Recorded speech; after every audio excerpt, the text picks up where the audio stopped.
Hello, everybody. Welcome to the latest edition of the Straight Shooting series. We are joined by Raven and Sandman. The date Where's that voice coming from? I don't know. It's like Pigs in Space. Remember that from the Muppets? Pigs in Space! And they were all up in the air. Remember that? Tremendous. The date is January 27th, 2005, and we're already underway. I got a feeling I'm not going to get a lot of questions in, so... I'm straight, so this could go either way, people. Sandman's he's working the new CM Punk gimmick. He's straight edge, which means he's better than you are, which doesn't speak much for you. Not at all. Everybody remembers you first from your famous feud in ECW. Why don't you take us through the feud? When did you guys first find out you were going to work a program with each other? I've never met you before in my life. I don't know this guy. I've never seen... I remember the first time I met you, you were trying on underwear in the Goodwill box. I was? Yes. And he was trying to pick up my wife. Yes, and she gave me the Bat Cave, the Bastion Booger Bat Cave. And she squatted on my face. And he loved it. And then you had those two kids of yours that had to be mine because they were way too smart to be yours. Because their IQ is way too off the charts. Well, I think I must have artificially inseminated your wife. I don't know what that means. Anyway, remember when I stole your doormat? It said go away. I was just thinking when you left a message on your answering machine, you said, "You idiot dum-dums, you should have robbed my house," because I said, "Don't rob my house." That's the first thing I thought of was you stealing my doormat. Yeah, he had this doormat. It said go away. It was the greatest doormat ever. Because everybody else would have a doormat that says welcome. He has a doormat that said go away. And I thought, oh, this is great. I got to steal it. I love that doormat. So, and he was like, there's no way you're stealing it because he knew I wanted it. So I stole it from his Tampa apartment and I smuggled it. No, you did. It was in Philly. Was it in Philly? It was my house in Philly. Well, whatever. Anyway, I stole it from somewhere, and then I smuggled it out when he wasn't looking, and smuggled it in my suitcase. He did. I took it, and then when he came to Atlanta to visit, he was at WCW. I was still at ECW. Right, and so he wasn't. He actually came by my house. And I wasn't there, and he was going to steal it, but I knew he was going to do that, so I actually put it inside the house. So I could look through the window, and I could see the thing, but I couldn't grasp it. Yes, so there's actually, because the house I was living in at the time had like the little window next to the front door, so he could look in the window, see it sitting there right within his grasp, but he couldn't get to it. No, I bought a condo since then. I thought that was a condo. No, that was a townhouse. That was right next door to the Titty Bar, where we live right next door to the Titty Bar. Anyway, so he couldn't, but then for like 6 months he refused to admit that he ever came by the house to try and steal it back. I don't know what he's But I actually had the place dusted for fingerprints. And I had the doorbell dusted. Yes, so I knew you were there. It was tremendous. Yeah, no, that's when we lived right next door next to the Titty Bar. It was great. And then he also, tell him about the original ECW belt he still got somewhere in his house that he stole from Mikey me. Whipwreck has it. Mikey stole it from you? Mikey promised me that so many times, that chiseler. He promised me that belt. Oh, I'm going to send it to you. I'm going to send it to you. How did he get it? He stole it from Taz from the school. Wait a minute, I thought you stole it from me. No, I never got it. No, Taz got it. It was in your bag at the bottom of the basement at 10th Street at Sam's. No, they got it from me when I lost the belt. No, when they switched the belts over, they took it from me. They put it in the school, and then because they gave me that belt. First they gave Taz the TV belt. Think about that. They gave next to the one that he had made up for himself. Think about that. On his mantle. They replaced the TV belt before they replaced the heavyweight belt. How about that? That's because Taz bought it. He paid his own money for it. Okay. Isn't that a little odd that they replaced the TV belt before they replaced the World Heavyweight belt? Even though the World Heavyweight belt was in much more disarray. Oh, that thing was... I remember my kids put the fucking with the fake little diamond gems on it, painted it up with their crayons and stuff. Yeah, the thing looked good for a day, and then Shane started beating it against the post as soon as it got done. Yeah, these kids used to paint on it, and they tried to paint it to make it better, but it's such a crappy piece of schlock. And they put little rhinestones on it. Oh, and they were like, they were so proud of themselves. Actually, I did it, but I blame the youngsters on it. Anyway, so then Mikey stole it from the school, and he still has it, even though he swears he's going to mail it to me any day now. So I'm still waiting. Every day I check the mail, and I still don't get it. It's been 3 years since he promised me. The FedEx man hasn't arrived with it yet. Yeah, he's checked Mikey at the Frank Goodman show. He shows up with them. Oh, yeah, that's what I'm going to get him. I'm going to give him an Atomic Noogie. Sergeant Slaughter's old finish, the Atomic Noogie. That was a tremendous finish. I can't believe it didn't Slaughter used a noogie? Remember, did they use the noogie, Gabe? I just remember the Cobra Clutch. No, after the Cobra Clutch. I thought he used the claw hold on the gut. No, that was Baron von Raschke. That was Baron von Stevie. Remember that? That was good. That was tremendous. What? Yeah. So wait. So anyway, so Mikey's got the belt, and then I don't know who had the actual belt, the real heavyweight belt. Who's got that? I got have no idea. A mystery for the ages. Did you watch I don't know. Did you watch the ECW DVD yet? No, but I heard a lot about it. I just saw The Wizard of Oz for the first time the other day. Shut up. Yes, you hate it. That's my line. Act like he didn't say it. All right, ask me a question. Did you just see that? I don't know. I just saw The Wizard of Oz for the first time. I hate him using my lines. Yeah, do you have a snot rag in your back? Yes, if you see him with one of these, he stole the idea from me. Absolutely not. The snot rag, see, the handy dandy snot rag. Oh, he does have one. He doesn't even blow his nose. I've invented the snot rag. It's from a previous when we went to WCW, I swear to God, everyone was like, the Sandman's trying to act too much like Raven with a snot rag in his fucking back pocket. Little did they know that he stole the gimmick from me, just like he plagiarized every other move that I ever used in the ring. Oh, it was great, too. And then the worst part was I used to go to the ring and have my snot rag in the back pocket. They would pull it out, and they'd go flag on the play, and then it would go flying to the ground, but I didn't know it. So the first time I went to the ring and I went to pull the snot rag out, to use in the finish when I blow my nose and stick it in the guy's face, and there was no snot rag back there. So then they thought it was really funny. So then the next time they tried to get me again, so I played along, and then they're like, we got him again. And then, but I had a second one stashed in there, and I pulled it out, and they're like, foiled again. I showed you. But yeah, and actually the snot rag I invented for you, and then you never used it, so I figured I'd use it myself. And now I don't know. No, I never did the snot gimmick with it. Yeah, well, because now I can't use it because kilts don't have a pocket. You're killing me. Yeah, I'm kilt. Well, no, now I got like a battle skirt, but I'm suing Piper for gimmick infringement. What is the difference between a battle skirt and a kilt? It's more like Brad Pitt and Troy. Oh, I love that movie. I just saw that. After saw The Wizard of Oz? Shit, he got the line out before me. Damn it. Oh yeah, so I never saw the ECW DVD either yet. Have you seen it, Gabe? Yeah, I saw it. It was real good. I keep meaning to see it, but I haven't got around to seeing it yet. I heard I was. And considering since Paulie hadn't talked to me in about 10 years, like I heard he actually puts me over, so that's pretty cool. Yeah, he puts you over huge. Yeah, because he never tells because he knows he's getting fired soon. He's going to have to start another company. And he hope you'll be out of your TNA contract by then. This is before he was getting fired, though. This is before he was getting fired. But I haven't seen it, though. I was going to, I actually bought it. And before even thinking that I could have just called Dreamer up to get free copies. Well, like an idiot, so I bought it, but it came with a cool hat, and I wear the hat all the time. It came with a hat, too? It comes with one of these kind of hats. It's black. It says ECW in the front. So I wear the hat all the time, but I haven't got around to watching the DVD because it's like 3 hours, and we're really cutting on my poker playing time. Well, you're one of them celebrity poker players? No, I just play it all the time. It's tremendous. Online? No, I play like a game. There's a game like every night. Last night I won $670. Where at? So there's a game like every night in Atlanta somewhere. Oh, one of a different bar or something? No, different people's How houses. do you win? You don't have a poker face. Yes, I do. Do you? It's looking hilarious. That's my self face too. He's so. This is me when I'm hurt. This is me when I'm mad. That's a pair of aces. That's kings in the hole. That's tremendous. That's actually how the cruiserweights. When you watch the high spot guys, this is when they're getting the heat on the guy, they're like this. And then when they're selling really bad, when the guys beat up, they're like. And then when they're doing the big high spots, they're like. Who are the cruiserweights? You know, all the flippity floppity guys. Oh, them guys. What are you doing with that thing? I don't know. Things are irritating me. You're gonna electrocute us. Hey, what is the deal with this bed thing here? This is a hell of a setup. We're in a studio. People aren't supposed to know that. Oh, they don't know. We're in 106 of the Marriott. Come on by. Pay no attention. Pay no attention to the man behind the curtain. Pay no attention to Gabe, the man behind the curtain.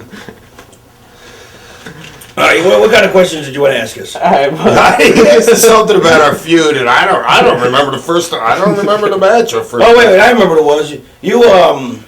I remember him coming into a strip club and asking around for my wife. This is before he was even in ECW. I swear to God, he was in a strip club asking around for my wife, and I had heat with him, and I didn't even know him yet. Well, what was I asking for your wife? I don't know. I don't know. She came home one day and said Scotty was. She said that Raven guy, or were you even calling? I think that was a rib or something.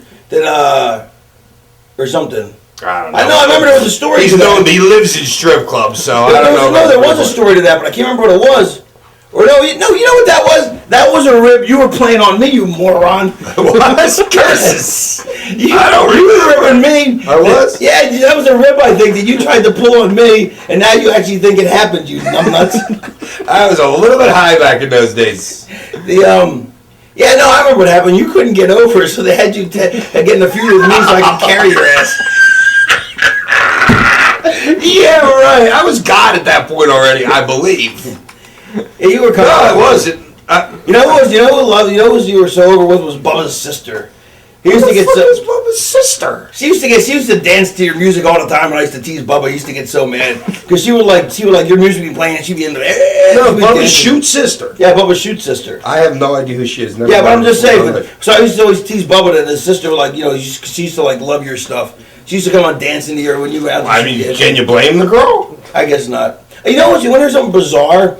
Any more bizarre than Bubba Ray having a sister, the Dudley sister? Yeah, she's actually a real sister. Does she wear them glasses? You know how like they have like in every major city they have like the local not like a newspaper but like the creative loafing thing. It's called creative loafing in Atlanta. They have like a maggot like Is it the one where you can find all the like the city paper? Yeah, like city paper. Yeah, city paper. All the upcoming events. And Yeah, the that city kind of paper. The one in Atlanta, the new one has New Jack on the cover. stuff. Why? What? Yeah, that's what I said. I'm like, he looks familiar. I'm like, Got New Jack on the cover? yeah, he's got New Jack on the cover. Is he behind bars? No, he's yeah, he got off. Yeah, I think they brushed the bars. They airbrushed the bars out. No, but the guy was putting him over. The guy was like talking about how charismatic he is, and and blah blah blah, and how he got off, and New Jack after he stabbed the guy 14 times, and Did that actually happen? yeah, what's the deal with that, Gabe? I haven't been following it. Come on, Gabe, you I follow don't know. everything. Nah, I haven't been following that. What about your flunky over there? Ask your flunky. He's kind of been quiet over there. It's the girl behind the curtain. Yeah, but it was just bizarre that and then I guess he got a tryout with New York too. Is he get a job in New York? I heard that went about a minute and a half. He blew up, and then he goes, "I don't got to try out for nobody. If you don't know who I am by now," and then he said, "I'm out of here." There's the story. All right. So much for that. Obviously, I got it from a reliable source then. I get along with New Jack. I was just curious. I was just surprised to see New Jack on the cover of the equivalent of the city paper.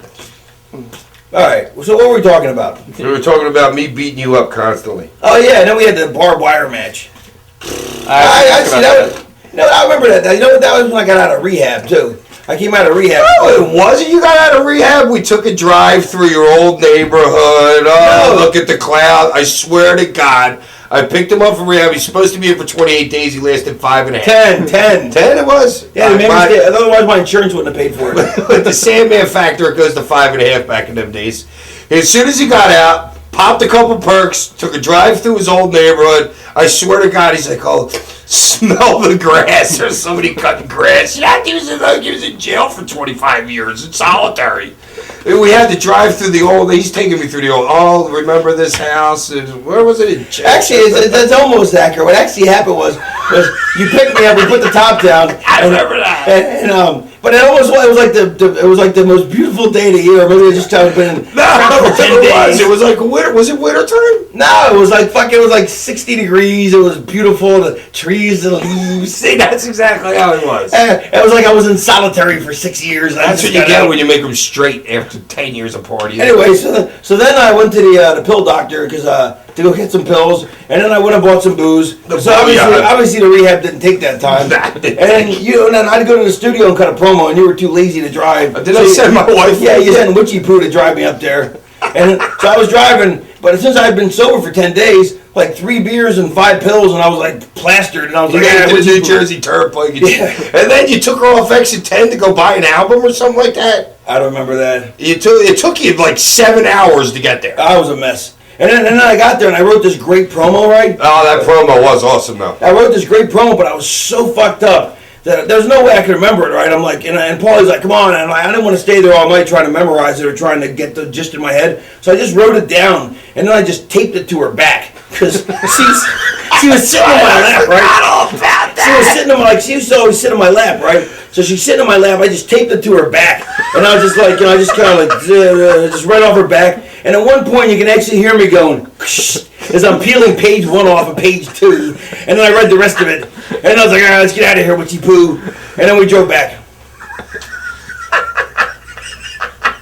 And that's funny shit. That's how you beat the system. I forgot all about that. And then remember the one we taped it.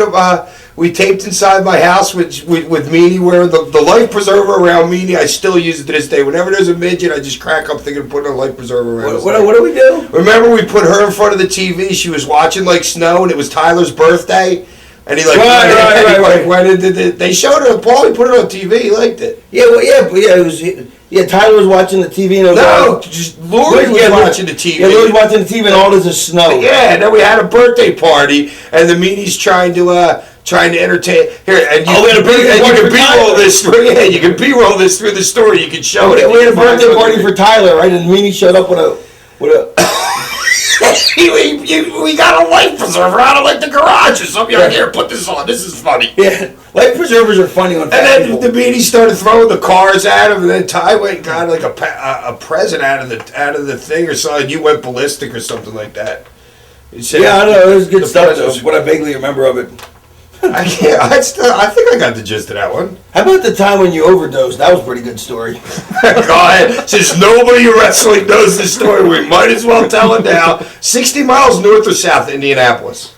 South. South? I think that's where we were north. No, we might have been. You pick it up from here. All right. So I'll take a nap.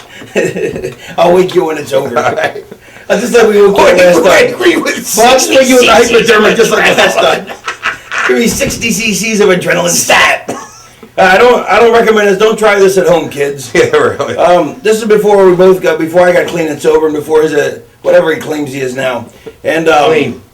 This is in my Keith Richards. Sober. I was in my Jim Morrison / Keith Richards phase, and so I was busy shooting up Oxycontins.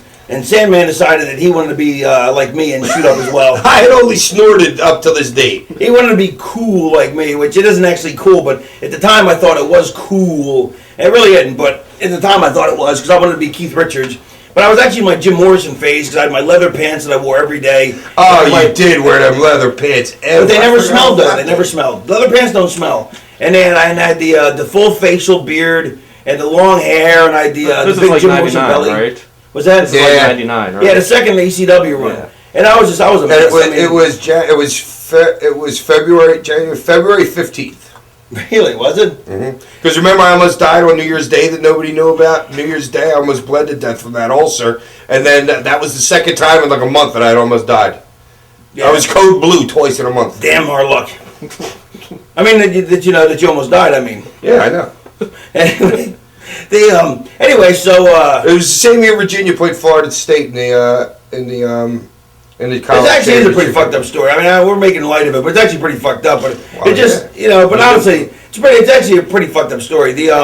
But there's some really funny highlights in it. Is what's entertaining about it. Yeah, that's right, Daddy. His lips are turning blue. Yeah, there's some funny spots in it. It's really not funny, and I'm not proud of it. If we did laugh about it now, we'd be crying. Exactly, and I'm not proud of it, and I'm honestly, not to make like a public service message, but I'm not glad. I'm glad I did it, but I'm so glad I'm clean. I would never go back and do it again. And I don't know how I survived it. I'm glad I did, but I'll never go back and do it again. I mean, I'm so fucking lucky I survived it. I don't know how I survived being your friend through it. Yeah, and I don't recommend anybody doing it. I mean, it's not cool and it's not fucking. It's just I had a lot of fucking issues, a lot of baggage. I had so many issues. I should have started my own magazine. Oh, God. Put that over. That's so many. That's tremendous. That's. I had so much baggage. I needed a porter to carry them. Anyway, whatever, you wouldn't tip them. Anyway, so we're driving. So 60 miles south. We pull over the sleaziest bathroom we could find. Wait a minute, who's in the car? I thought it was. I'll get there. I pull over the sleaziest bathroom we could find because me and Sammy always had to do everything the sleaziest way we could. And there's so I got my kit out with all my works, and so we tied off, and so I'm shooting up, and then Sandman says, and I give him the little baby dose, and he's like, no, I want the bigger dose. I'm like, you're not ready for it. He's like, you idiot face, if you can do it, I can. I'm like, no, you can't. I'm like, I'm prepared. I've been training. I've been doing it for a lot longer. He's like, I can do it. So I'm like, all right, whatever. So he does it.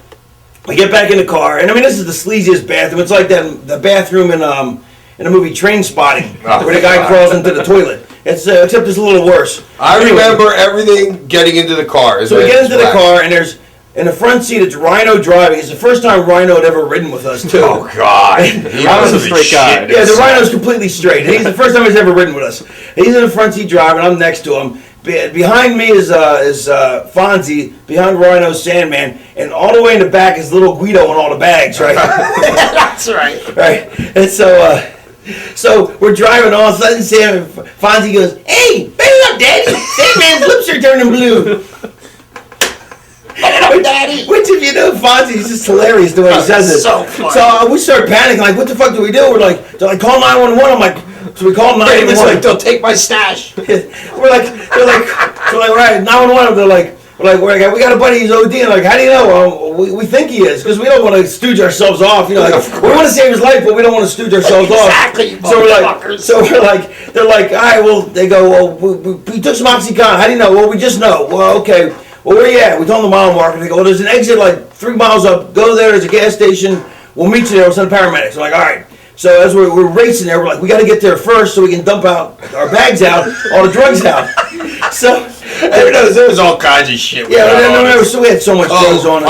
Yeah, so much fucking crap. $100. We go racing to the thing, and but there's a hotel right across the street, so we stop at the hotel, slamming the brakes. This is why I'm dying in the car here. Well, it's not like paramedics weren't there. Paramedics weren't there yet anyway, so you couldn't have got fixed any sooner. Anyway, so so we stop, we slam open the door, we throw, little Guido goes sliding out over the top of the bags, takes a face bump on the ground.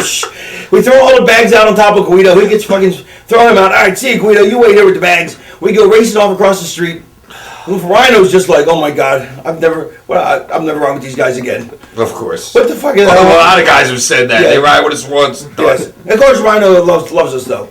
Anyway, so we get there and the paramedics come. And they're like, well, what did he take? And we're like, OxyContin. How do you know? How do you know? We don't know. We're not going to tell the cops. Oh, yeah, he shot up in the bathroom. He took 40 milligrams. He shot up. Here's the needle. Here's with this, And he put it right here. And, they're like, all right.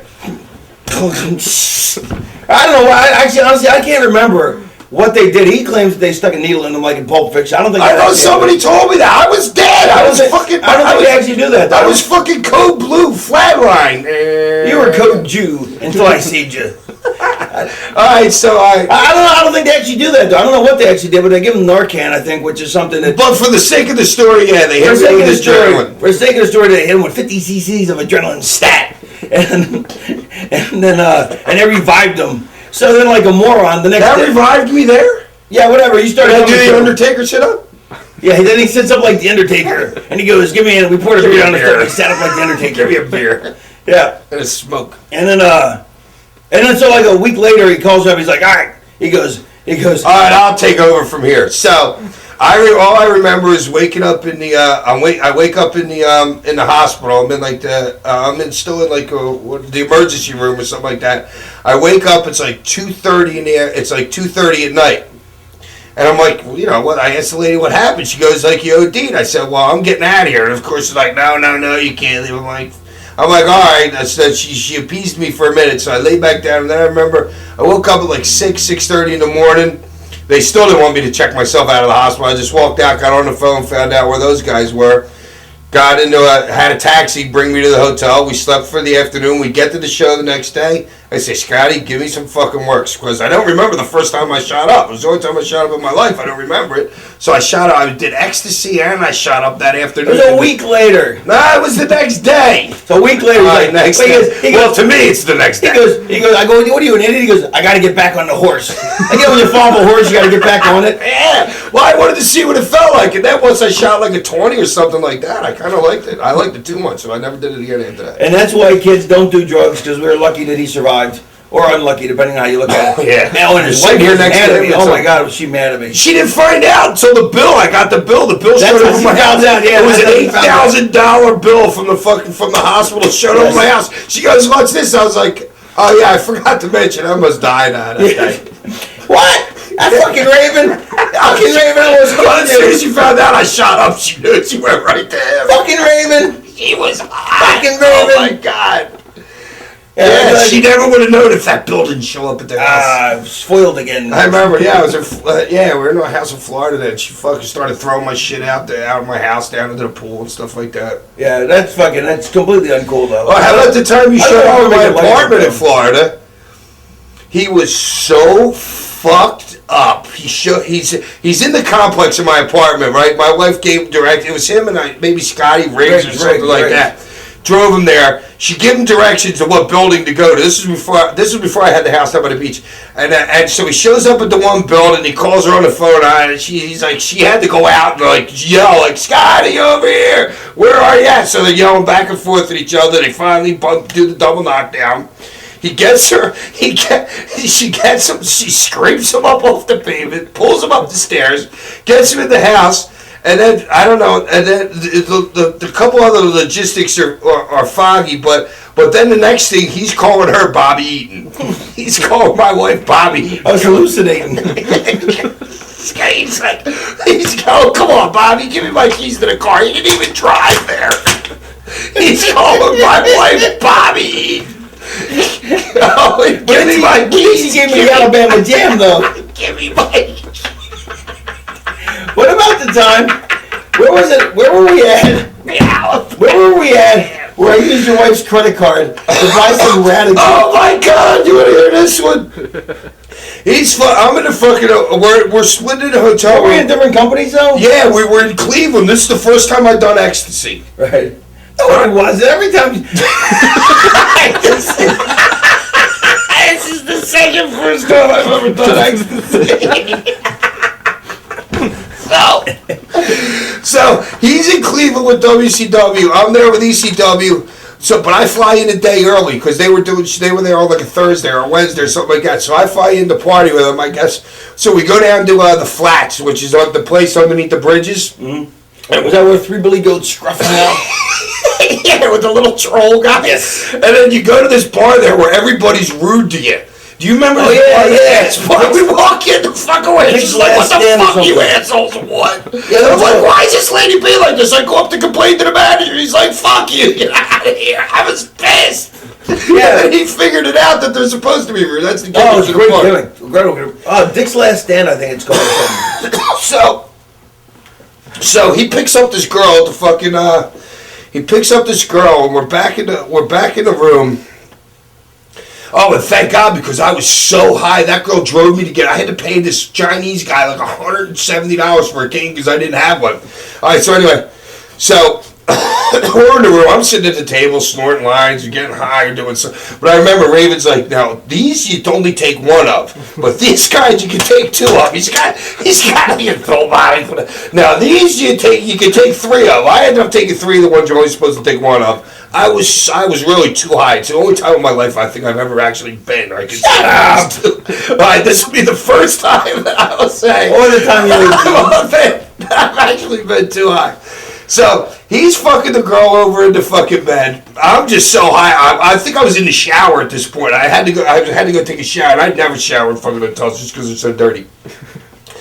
I'm just letting the water run on me. I'm like, oh my God, I'm so high. I'm sweating. I'm in the shower sweating. So that's how bad I was. And I come out. He's got my boots on. They're like these $1,000 New Rock boots that I got at this place in Tampa. He's got a towel around his waist. He's got these New Rock, they're like Gene Simmons Kiss boots. Right. I come up to here, and he's walking down the hallway. I don't even know. He's got my wife's credit card. He goes to the... by the credit card or both the gift shop. Names where he goes to the gift shop, buys this girl all this stupid fucking like a stuffed animal. Yeah, stuffed animal. It wasn't my money. Chocolates. You didn't care. It was your money anyway. But it was the whole point of him ribbing me doing it. And I get the bill later.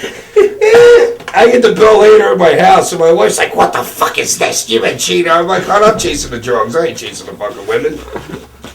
But then, luckily, so Scotty fucks that girl. The girl's like, "Oh no, I'm a nice girl. And this guy's he's a magnet. So he gets the girl to fuck him, and she's like, "Oh, I don't want to." So he makes me. He goes, "Come on, lean over and act like you're asleep and face the fucking window." So I'm going, and he's going,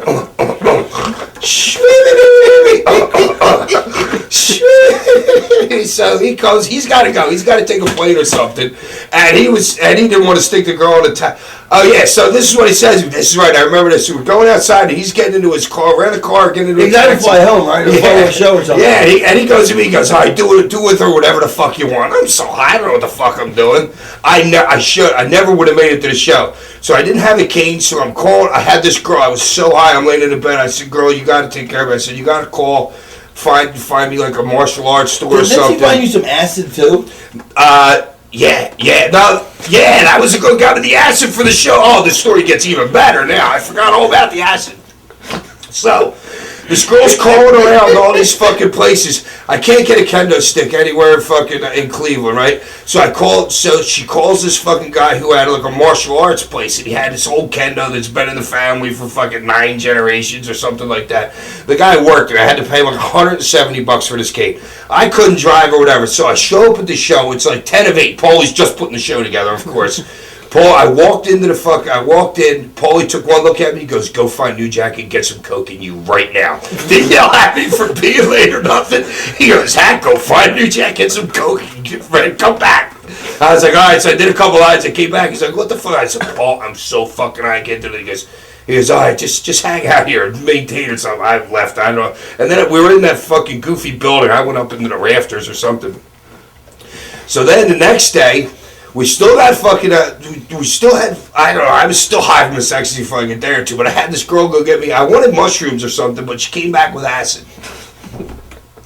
So I started eating acid fucking like maybe 2 o'clock in the morning or something like that. We had a big show in Pittsburgh the next day, so at this time I'm with Fonzie now, so I guess I'm kind of maintained, but acid was an easier high for me to handle than the ecstasy, you know what I mean? So we're tripping the whole time, and now New Jack will swear that I stuck the acid in his drink. I had me tripping, like Guido, Tommy Rich tripping. That was the time Tracy Smothers. That was the time New Jack said you stuck it in his drink, right? yeah. He still swears it to this day, but I was just handing the shit out and giving it to everybody. Here, take some of this, take some of this. Yeah, he was. Didn't he like something crazy happen to him because of that? Yeah, I remember that show. He got in trouble. He threw like a chair into the fans or something that. Something happened. Well, that was a show that it was a 6-man tie. I was so high, I guess Dreamer told Paul to put me in a 6-man with him or something like that. So it was me, Dreamer, and somebody against the Dudleys and somebody in a 6-man. I sat in the front row on some fat lady's lap for the whole match.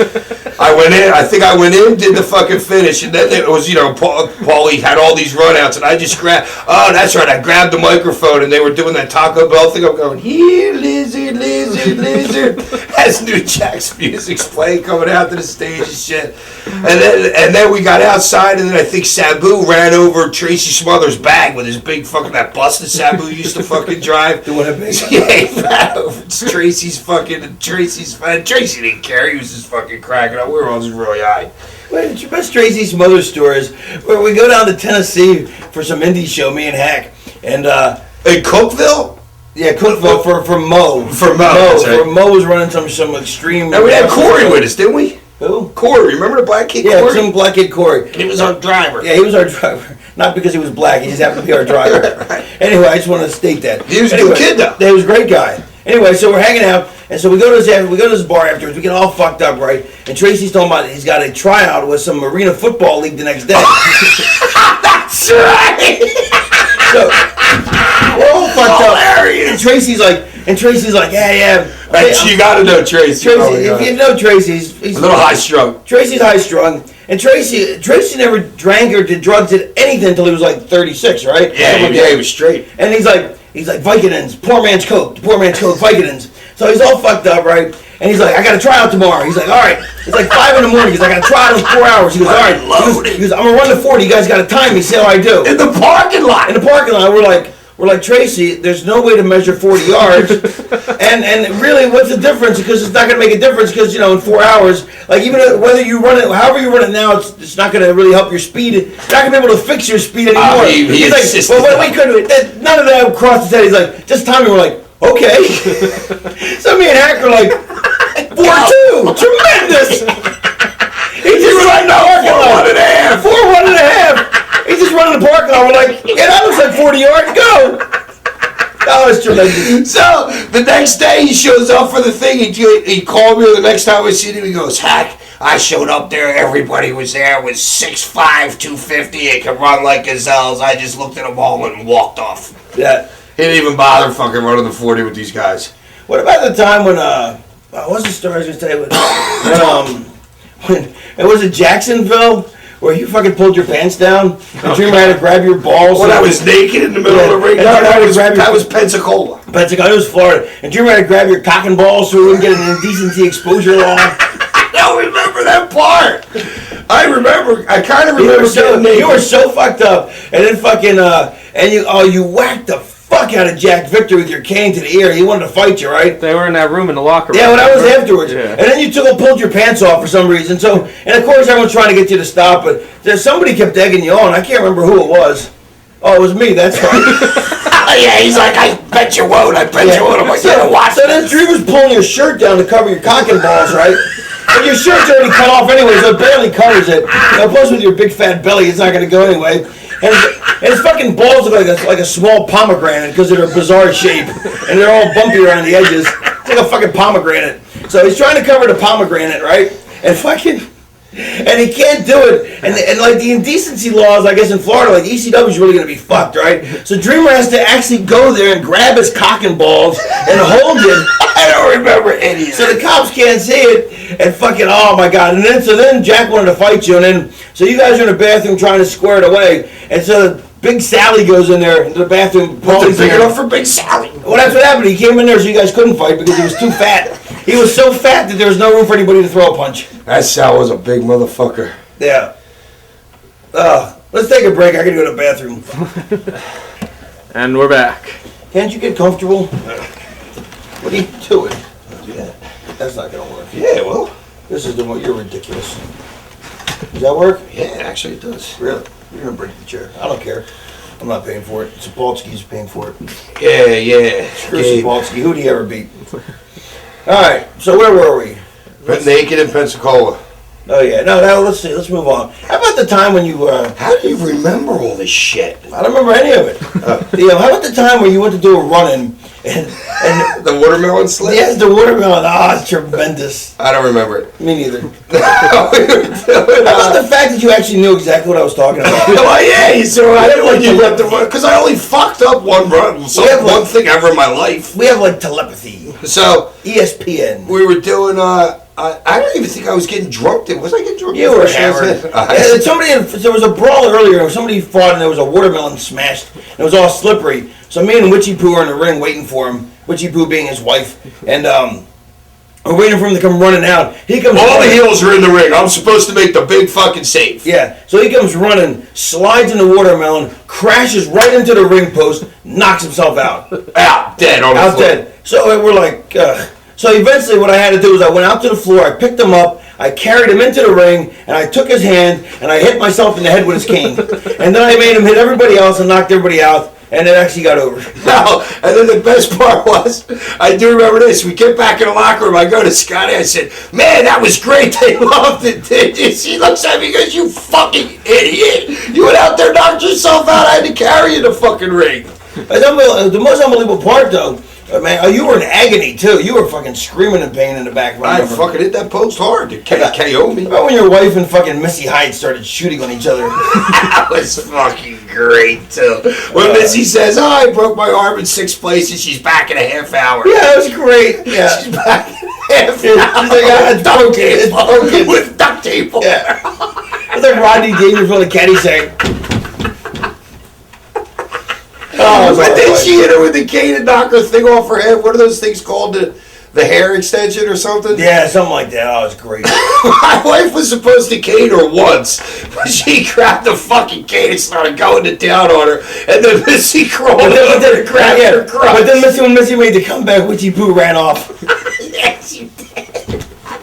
They were battling like swordsmanship. Oh, it was great. It was How about me and you with the trash can lid. Me and you had the trash can lid. It was some spot show. We each had a garbage can lid. Was this WCW?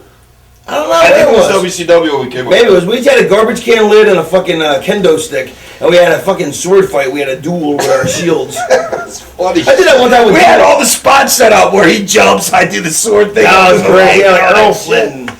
I did that with Dylan one time. He fucking fucked up, hit me in the side of the head, about knocked me out. I remember that. Yeah, you showed up at fist. That was at TNA. You showed up at TNA the fucking next day with a big Yeah. Oh my god, he almost killed me. And you're like, oh, don't hit me hard. I got hit yesterday. I was like, okay. Yeah, it was like a stickball bat he hit me with. Yeah, you had a big lump on the side of your head. Yeah, that was horrible. What's he doing lately? He goes to Japan, I think. He goes to Japan. D'Lo's a good guy, like him. Yeah, I like D'Lo. But these lights are killing me, man. They don't know it's the Sandman for real. What? They don't know it's me. Huh? Why do you have a 420 hat on if you don't smoke pot anymore? It's left over. Van Damme gave it to me. Left over from the good old days? Mm-hmm. You had the word. What? Where is that for? Did you ever see his fucking pot pipe he used to have? It was a fucking thing like a tin foil. It was the worst piece of crap I've ever seen in my life. That pipe has made it through every town on the loop. ECW, WCW. It wasn't the same piece of tin foil. Oh, was it? And what about them ugly ass glasses he had? He had these $3 glasses. And I was like, man, how'd they survive so long? And I found out he bought a case of them at the fucking flea market. He bought a box. Gross. I had a gross. 144 glasses for like $7 at the flea market. I'm wondering, Those real thin ones? Those things were so cool. I'm wondering how this schmuck could not. Because, there's no way he's not going to wreck a pair of glasses. They're disposable. They're well, I'm thinking, how did he not lose them? Like, how does he keep showing up with the same pair of glasses without ruining them? You know what I mean? wear. Yeah, because he'd wear them one day, he'd lose them, and get the next pair, another pair. He had like 144 glasses. That was at Gary. Gary turned me on to that place. Remember the place over in at the flea market that Pitbull was he number 1 or number 2? He was number 1. I never knew. He was Pitbull number 3. Who was on first? Anthony was number 2. I don't know, third base. All right. What about the Pitbulls, huh? What about him? Number 2 was a menace to society. Yeah, didn't he die at Foxwood or something? Didn't he kill himself and kill D too? Oh my God, D was such a menace to society too. Remember, isn't that the deal though? He killed her and himself and left the babies OD'd. alone or something. I thought they OD'd. That's supposedly what happened. But I mean, what really happened, I think, is that from people that know him, the supposedly is that she was going to leave him, so he OD'd. He offed them both. Because it's kind of odd that fucking somebody would I don't know. They both would OD at the same exact time. Yeah, that's real drug addicts don't understand ODing. Yeah, well, I never OD'd. Yeah, I don't know, but he was a moron though. God, he was such an annoying bastard. Who? Number 2. Remember the fucking. You're not gonna tell the story, are you? No, I was bad. Don't even bring it up. I was gonna tell the 3-way dance between me, you, and him, which actually ended up being a fucking great match. But if it was a great match, then you don't even remember it. You weren't in it. No, I orchestrated the whole thing. You were just too high, you don't remember. I remember it. It was at the arena. You orchestrated it? Yeah. What are you, fucking Arthur Rubinstein? I was up there like this. What was the match? What was it? Where was it? It was at the arena. At the arena. Me, you, and I blew out my knee in that match. Why'd you blow your knee out? I gave him a leg drop and got caught under me. Yeah, no, didn't you go left knee or something, left leg? Yeah, the way he was laying or something like that. I vaguely remember that. Remember when I fucking, in that double dog collar we had, I was supposed to super bomb me through a table, and he fucking bounced my head off the table, tried to murder me. I thought you got killed on that one. And all the boys thought I was dead until I kicked down on him too, and they're like, he's okay. And what a bunch of pussies they were. They're a bunch of pussies. We used to bet in the back how little bumps you would take in a match. Yeah, I know, the over-under. The over-under was 2.5, 3.5 was the highest over. Yeah, and now at age 40, I bumped more than I ever did, which is bizarre. Well, because you have to. You got to get over somehow, because your character certainly ain't doing it no more. That's a good point. It's very odd, though, that you say that, because you're fat. Because you're fat. Hey, no, but listen, not what I'm saying, but like the Super Bomb was their finish, but then when it came time for them to take their own finish, they were totally scared to take their own finish. After they super bombed like 8 million people, then when me and Stevie were going to give them their own finish, they were like totally chicken. And you know what pissed me off more was they used to beat the crap out of Stevie, and then when Stevie went to go hit them, I remember exactly, Stevie went to hit Gary with a chair, and Gary puts his arm up like that. After all the times they abused Stevie, I was like, you motherfuckers. Wait, did you care about Stevie at this point, or is this all in retrospect? In retrospect, I love Stevie now. But back then, but no, even then he was still my property. Even though I didn't. Yeah, he definitely was. He was still my property at the time. You know what I mean? You got any Stevie stories? What's that? Any Stevie Richards stories? Yeah, I love. He might have them. I don't. I love. He was too straight for me to hang around. Me and Stevie are really close. You know what's funny? You know what's ironic is but I do like Gary. Gary's a good guy though. But Anthony just drove me nuts. But and it's funny. I liked Gary. I liked Anthony more than Gary. Then Anthony stabbed me in the back that one time. He went up to. Remember, he stooged me and you off the pole. He goes, "Oh, you two boys that are in a big feud are hanging out in the bars together down in Philly."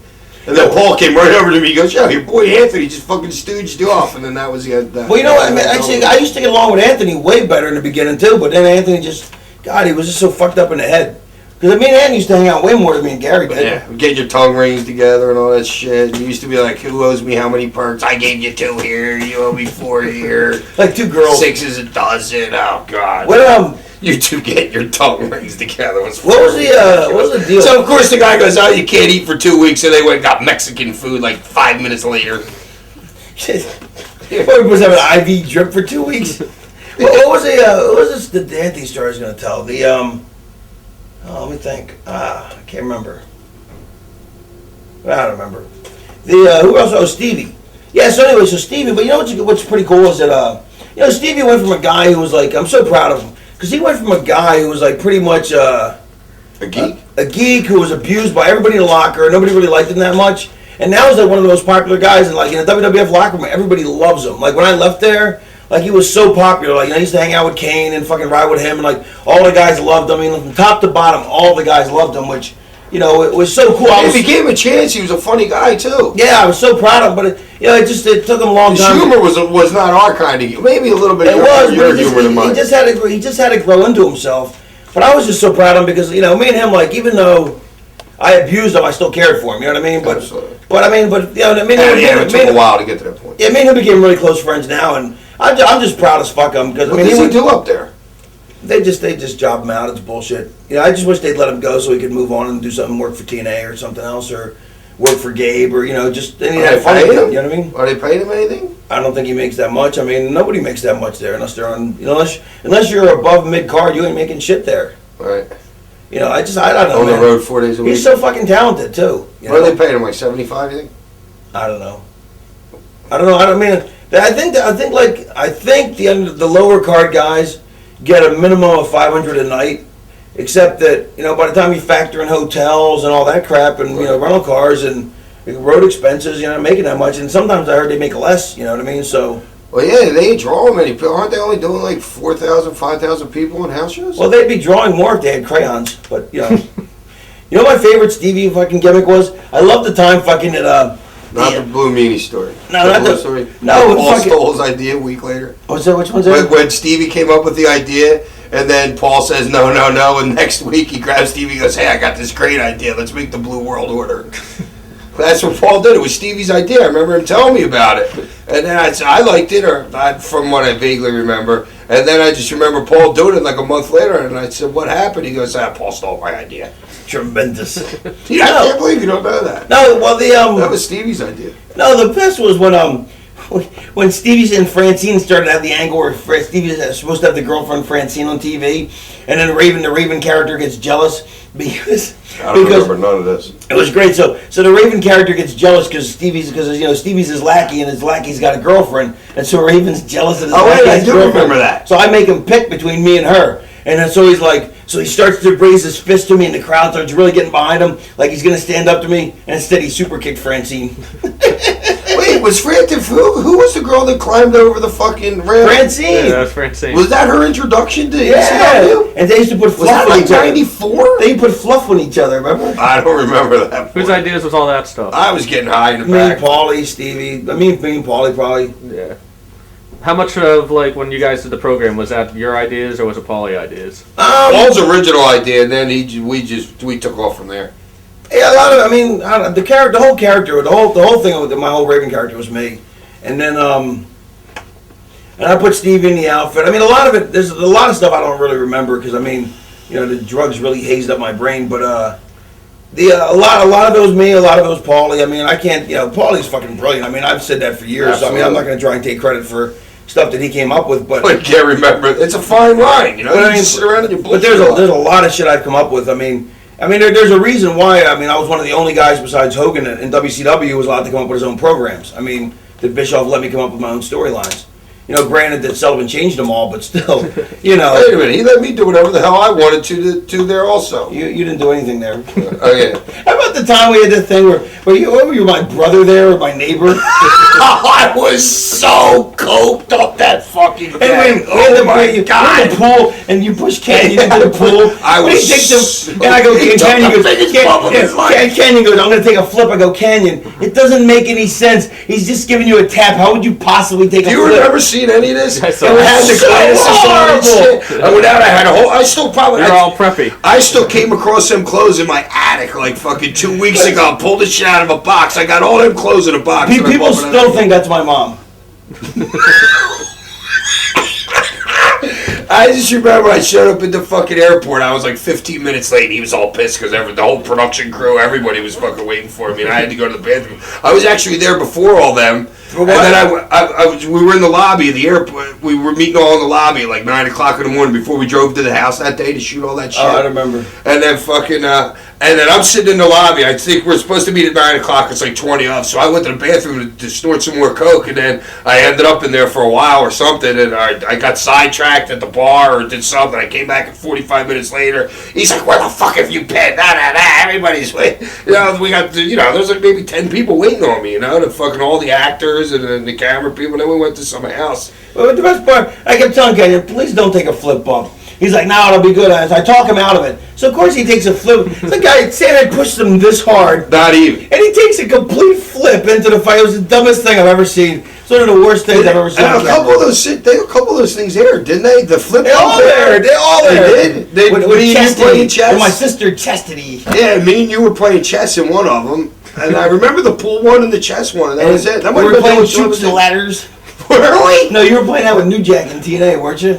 Chess and Shoots and Ladders and shit like that, or something. So then you play that with New Jack and TNA. I never seen that promo, but everybody said it was fucking hilarious. We were playing chess. New Jack playing chess. Well, who was playing Shoots and Ladders? Me and him too. The next week we did Shoots and Ladders, and then next week we were supposed to do Candyland, but with Jeff, that was all out the window. I was surprised it lasted 2 weeks. I'm begging you to take a breath when you talk. I know he always says that. But tell him about how he used to hate that I used to whenever I grabbed the only stiffest thing I ever did in the ring. Besides, I would always cane you stiff. I would pull your hair really hard and I would shoot you into the ropes really hard. And he's such a doof anyway, where the guy couldn't play a game of basketball to save his life. And that's obviously the true measure of a real athlete. He would complain to me because I would take him from one ring post to the other and I would shoot him too hard. I have no idea what you're talking about. Not only that, but the cane thing, I have no idea what you're talking about because I never took cane shots. I let the flunkies take them. Yeah, that's true. That's why I had the gang. Well, no, I was just saying, but the canes were horrible. You were such a mark for yourself that you had a fucking. I was killing until we got to WCW, and you had a fucking with the cane on tight. I'm like, they can't tell the difference. Just make it nice and loose. I was never a mark for myself. You were such a mark for yourself. I was showing people so bad. You were such a. I was so drunk. You know what it was? You were so brainwashed by Paulie and ECW that you had to fucking swing the cane like it was fucking like you were Willie Stargell. Fucking. And that's when I got the thing. That's when I used to do the thing. Remember Willie Stargell would do that swing with him before? And you know what people don't think? People think it's easy to actually hit somebody really good with that. And not get the side of their head is actually not as easy as it looks. No, it's not at all. That's Witchy Poo, and she missed me 3 times in November to remember. People think, people think it's so easy to nail somebody, but to get a nice clean shot without killing them, and swing it hard as fucking. Or have it slide down and rip their fucking ear off. Oh my god, that hurts. Oh, that's fucking brutal. Yeah, it took me years to perfect that craft. What was the November to Remember story with your wife? Me and him decided to show everybody that we could wrestle and just a couple things. We had a good match, except that, something at the end, and that's all they care about is the end. And what? Remember, I had you backed into the corner, and she's supposed to come up from behind me and hit me with the cane. She swung over. Instead of doing the straight down, she did the baseball. You don't remember this? I remember her missing. November 3 times. Until finally, I think you grabbed me or something because it was still only a couple of years until I got to have a clue about what was going on. And after she missed the first time, I should have turned around and grabbed her. Then I knew he would have grabbed me. You know what I mean? Right. But I just stood there like an idiot and let her miss me until he covered it up somehow. Yeah, that's retarded. And that's impossible to miss somebody 3 times. That's retarded. I felt the wind, dude. She fucking cut it. You could see my hair, the clippings of fucking some hair fucking she blew everybody. That shit was fucking hilarious. There was fucked up something else in that match too, and I don't remember exactly. What was the rest of the match? I don't remember any of that. I don't know. I think you might have pile drove me through the 2 tables. Through 2 tables? Yeah, you don't remember that either? No. How was that about, Gabe? 2 tables? I don't remember that one. I remember you set up the 2 tables. We set up the 2 tables, and you brought me through the second row. In fact, Oliver told me about it the other day. Oliver goes, Oliver? It's in He's only 5. I didn't know. He's 6 now. Oh, so thanks. No, because it's on that ECW. On that the thing for W. Yeah. It went okay. It's on the what? It's on. What's that thing called? The Trilogy or the Rise and Fall? Yeah, it's on the. I thought you said you didn't see that. I didn't. Oliver told me about it. Oliver watched it? Oliver goes, yeah, Raven pile drove me through 2 tables, hacky. That's what he says. He calls you a hacky. Yeah, he does. They all call me hacky. That's a kid, right? I think 6-year-old calls me hacky. Wait, so hold on. So listen. So wait a minute.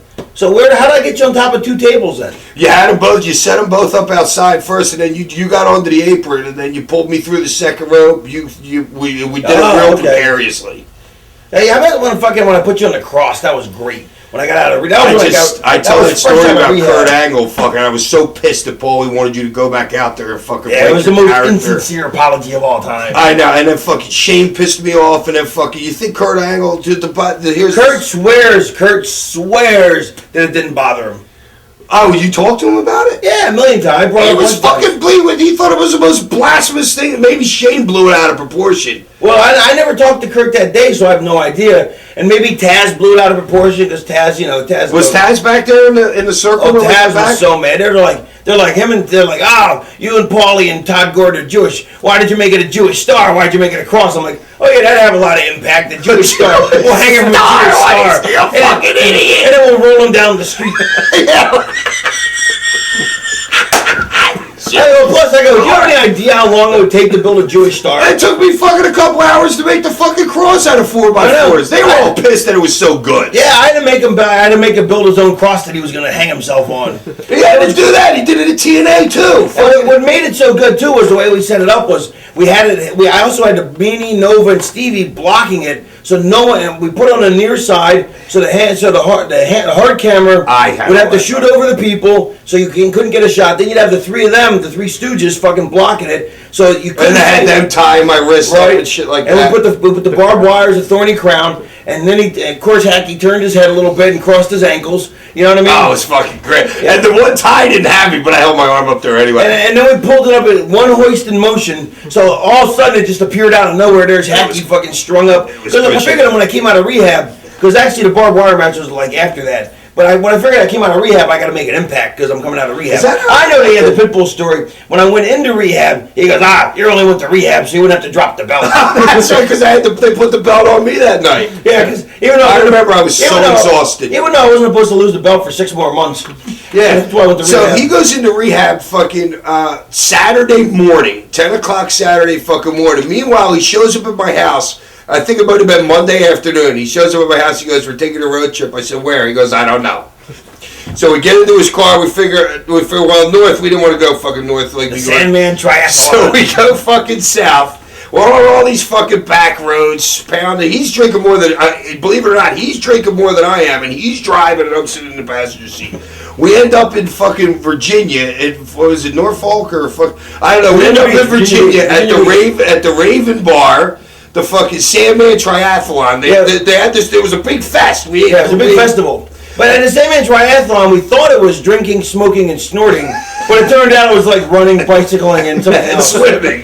Yeah. Yeah, but it was just so weird. Because he was at the breaking point right here. You know what I mean? I was cracking. Yeah, I was having an emotional breakdown. I couldn't even believe Witchy Poo even let me go with you, not having anything on our agenda or our itinerary or anything. Where you go? We're just going. Then I was throwing up so I could drink some more. Oh yeah, he was. I was making myself throw up so I could keep drinking. That's how fucking going. Perks beer. Remember, I couldn't drink anymore, so I would actually make myself throw up so I could keep drinking. Do you remember where we stopped at on the way home? Do you remember stopping at Washington, D.C.? No, we stopped at like then we stopped at the Budweiser brewery. We stopped at some brewery. Remember we went to a brewery? Remember we went to a brewery and then we were getting the free drinks at the end of the tour? Oh, that's right, I do remember that. I kept changing my outfit for free drinks. We kept changing disguises to get more free drinks. They would only give you like these little fucking cups, and he'd grab some guy's hat, some guy's fishing hat, put the fishing hat on, and go back to Then I put on a hacky shirt, then I put on a different jacket, then I combed my hair differently, and I got like 37 free drinks. That fucking thing. I forgot all about the fucking brewery. Oh. All right, you mentioned you were coming back in Washington, D.C. Just had to do that. Was it raining? No, it was snowing. I'm telling you, it was snowing. We were behind this fucking tractor trailer, and something was going on with the lights or something in your fucking car. Oil, lights, something on 95. That story sucks. He set that up the whole fucking time. We're like, the game's like, all right, when we come back, 5-4 Ravens, like, I'll take over. That story sucks. You're fucking hilarious. What story was I going to tell now? Hold on, wait. Something about, something made you look bad, oddly enough. Oh, yeah. Imagine that. See, my dad told me when I was a kid, don't ever have to tell a story to make somebody else look bad to make you look good. Obviously, your dad never taught you that lesson. I'm trying to chop skip that. I'm trying to chop off your legs to make myself feel taller. Can't do that. Well, yeah, you feel tall when you're around Taz, don't you? Yeah. All right, what about, let me think here. I'll give her some more primers, Gabe. All you need to do is say like 2 words and then we're off. Yeah, you guys really never worked much with Taz in ECW. How come? I let Taz choke me out. I blew out my knee in that 3-way match. I got operated on in the morning. I was on a plane from Salt Lake City with my wife, with my daughter Kelly, because she wanted to come back to Philly to visit her grandparents or something. I flew 5 hours, then drove to what was that? The monastery or something in Plymouth Meeting. Yeah, what was the name of that hall? Lulu Temple. Yeah. Then flew to Lulu Monastery. There was a bunch of monks there. That's all I remember. And then that was the first time. There were Shriners, not monks. Shriners, monks, fucking, they all chant the same. And I let Taz choke me. I only wrestled Taz twice. And then I came in the ring. I didn't have a cast on. They had like one of those green things with all the straps and shit like that. And he came into the ring and choked me out in a couple minutes. And then me and Todd, he beat up Todd, and then me and him just laid in the ring and fucking laughed. And I remember seeing him record. You could just hear me cracking up to fucking Todd saying fucking something like, let's go snort a line or fucking or something like that. That was the first time I met Balls Money. The reason I got a Lulu Temple store, but the reason I never worked with Taz was he was never over. Like, actually, Taz was a dick then. I love Taz now. He turned into a really good guy. He did? Well, yeah, he really did. Actually, he really did. He's a hell of a commentator, too. He really is.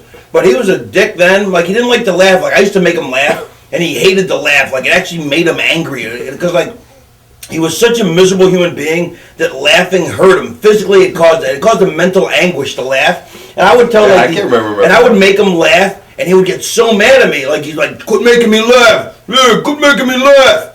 And he'd get so mad. But he wasn't over a lick when I was there. And they finally started pushing him right around the first pay-per-view, right before I left. And what, with Paul Vartland's?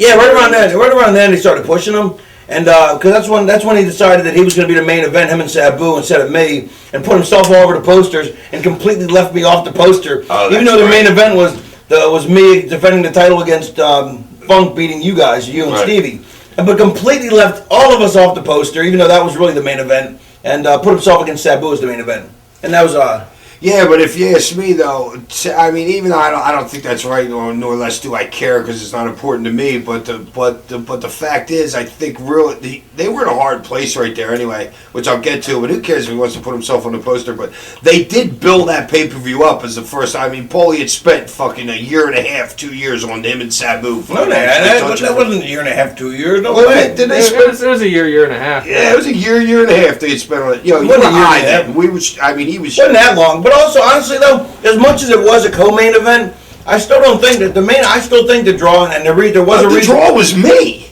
Okay, it was you. Right. But there was a reason why I went on last, and there was a reason why Funk winning the belt was actually the main draw, was Funk's quest to win the belt. That was the main draw. Yeah, but how did they even know Funk was going to wrestle you? They didn't, but it was Funk's journey was the main event. was his journey, whether he could get through the two of you schmucks. Oh, is that the stipulation of my match? Whoever won my match. Yeah, you did a Three Stooges spot with the ladder. Remember they went really long too? Right. I wasn't done telling my story, and I knew he was calm as shit in the back. All he needed was they had to finish. I remember him going with Paulie freaking out, and you going all and Scotty sitting there. The greatest line in the history of wrestling. All right, let me finish eating this. Wait. This is his way of making you wait here. Wait for it. Don't forget it. I gotta build up the story though. Oh, you're killing me. Anyway, I need some more water. Hold on. Oh, he's brutal. Fucking brutal. Anywho. Alright, so I'm going to tell you the first match I ever have with him, right? Alright, here we go. So listen, so the best part is... that we get him going. So Dr. Mark Allen, fucking... I remember Doc. So from my drinking was so ridiculously high, my drinking gout in his foot. that I got gout. Right? I knew that's where you were going. So I got gout, so I'm at the gym one day, and I meet this guy, and I'm sitting there talking to my doctor, who's giving me the wrong medication for my gout, and this other guy sitting there in scrubs, some schmuck. He's like, I hear, let me know pride, but I overhear you have gout. I'm like, yeah, whatever, schmuck. He's like, well, no, maybe I can help you. I'm like, yeah, sure. He goes like, no, I'm a doctor, I'm a foot doctor. I'm like, oh, really? He's like, yeah. He goes, oh my, wow. He actually said podiatrist, but Scotty didn't know what that meant. Yeah, so I said, you're not sticking a foot up my ass. Anyway, so I'm like, oh, well, maybe you can help me. So he's like, so we ended up becoming really close friends, and he ended up moving in with me. And me and Fat Tommy, remember Fat Tommy? Fat Tommy was my old roommate from years ago. Great guy. Me and him were roommates for years. Not to be confused with Fat Ass, who was Tommy Dreamer, because Tommy Dreamer had a fat ass, so he was Fat Ass, and my roommate was Fat Tommy. And don't get them confused. And they're friends too, so they know each other. They know each other. Anyway, it's a very incestuous small circle. And anyway, incestuous. What are you from Blowing Rock, South Carolina? Yes. Anyway, so Dr. Mark Allen, aka the Quack. So not that he was a quack, he was actually a good doctor, but I just called him the Quack. No, he got the quack day where he refused to write you a Percocet script. Yeah, anybody who wouldn't write me a script when I needed drugs was a quack. It's kind of like how you call a fat guy tiny.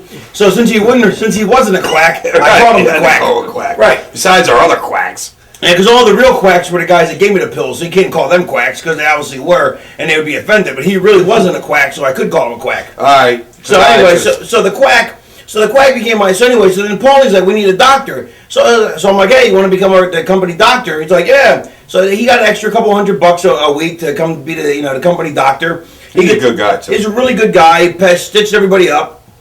Anyway, so he's at the show. So we have a spot set up at the end of the match. They go along, and Paulie's freaking out like a little bitch, right? He's going, oh my God. I'm like, he's like, go out there now. I'm like, no, Paulie, they're not done. I trust Hacky. When Hacky's done with his thing, he'll be done.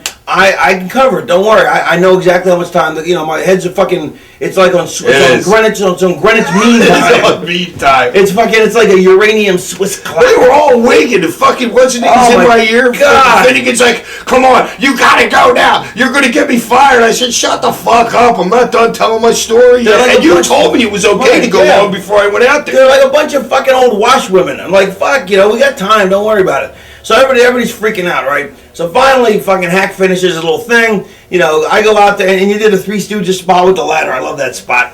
When he holds the ladder in his head, he stands up, and he starts spinning around in circles. I like to take credit for that, but I think that Funk came up with that idea. Which we used many a time. Yeah, I remember he actually stole it from me. Did he? No. Anyway, and but it's great. They spin around in circles. People pop up, get knocked over. Then they duck down and they miss them one time, and they pop back up and get knocked down with the other side. It's great. Yeah, it's like the Three Stooges when you're walking through the forest and the trees snapping as you go down and it catches you. Yeah. Anyway. So we're building it. This line's never going to hold up. It's the greatest line ever. I know. It's like Taz and Sabu touching the geek. Yeah, it's never going to live up. Do you remember the line? Yeah, it's the greatest line ever. So fucking. Oh God. So you'll remember it's the greatest line ever. So fucking I remember he's a foot doctor now. He's just a foot doctor. Oh God! And he's got to go back and tell you he's a foot doctor. He's a foot doctor for guys. This is getting so corny. I can't believe it. Oh, because of foot. Yeah. Anyway, he's actually a foot surgeon, but he's a foot doctor, right? He's a podiatrist. And so anyway, so I go out there Oh, you're such a heel. And I'm beating up on Funk, and there's only enough time for me to get heat, so I just beat up Funk, beat up Funk. Story? And so Funk's supposed to be so beat up, they send the doc out. They're going to send the doctor out to see if he can continue. So Paulie's freaking out. Paulie's like, Doc, you got to go. But the doc's my roommate, and I've smartened him up. He knows all the things. He's like, he's completely cool under pressure, right? Paulie's like, you got to go, you got to go. And he's like, Paulie, it's not my cue yet, right? And Paulie's freaking out. He's like, you gotta go, you gotta go. He's like, Paulie, it's not my cue yet. He's like, you gotta go. He's like, Paulie. It's not my Here's the best line of all time. He goes, Paulie, I save lives. That's fucking foot doctor.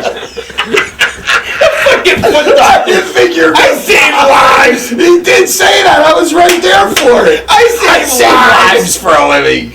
I save lives. He's a podiatrist. Like he's not gonna joke under pressure because he saves lives. A fucking foot doctor. How great is that? Ah, you got me. I thought it was gonna suck, but you got me with that. I forgot all about that. That's the greatest line I ever heard. He was, Paulie, I save lives. How close? With a straight face, he said it too. How close were? And he meant it. He meant it. Like he really saves lives.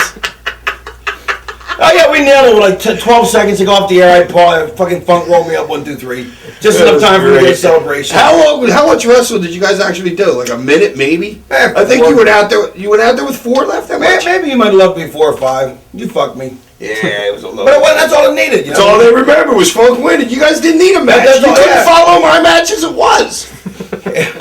You couldn't. Hey, I'll tell you, the bottom line was when you get everybody after that show, and the magazine told you that we stole the show. That three-way match. The second pay-per-view, I stole the show. The third pay-per-view, I stole the show. I can't remember who I wrestled. I just remember stealing the show. Well, that's good. And Witchy Poo also stole it because she didn't pay for it on the. By far, I had the best match the first time. But anyway, here's my point. If Sabu and Taz were the main event, or if they were the main draw, why were they not on last? Because they're idiots? No, that's my whole point. They weren't the main event. They weren't the main draw, and they shouldn't have been the main thing on the poster. That's all I'm saying. Well, no, see, I disagree. I disagree. I'm not saying I'm not backing the fact that he wants to, that whoever's on the fucking poster. But if you ask me, in a lot of people's minds, the draw was Sabu. Nobody knew who the fuck you were wrestling. Yeah, they knew it was going to be Funk. They knew it was going to be Funk. But my point being, credibility to carry it. My point being, or you, but I'm saying my point being, they knew it wasn't going to be Steve. No, I was serious. I don't think I was at that point. No, you were. But yeah, you already been the champ before you moved on. My point being is, if they were so the big draw, then why weren't they on last? Because Paulie knew they couldn't follow us. That's my point. And then they had a fuck finish with Fonzie turning over. As soon as I heard that, that's when I decided I'd go to Terry Funk. Well, as soon as I heard that they were going to do that screw finish with Fonzie turn or whatever the fuck they did, I turned to Terry and said, Terry, because I was worried about their match being better than mine. I was like, Terry, this show's ours right now because that's my whole point. That's my whole point, though. If that's the build-up and that's the main event, if that's what the push is, then why wasn't it on last? Because Paulie knew that's not what they were paying for, and they couldn't carry the show. That's all.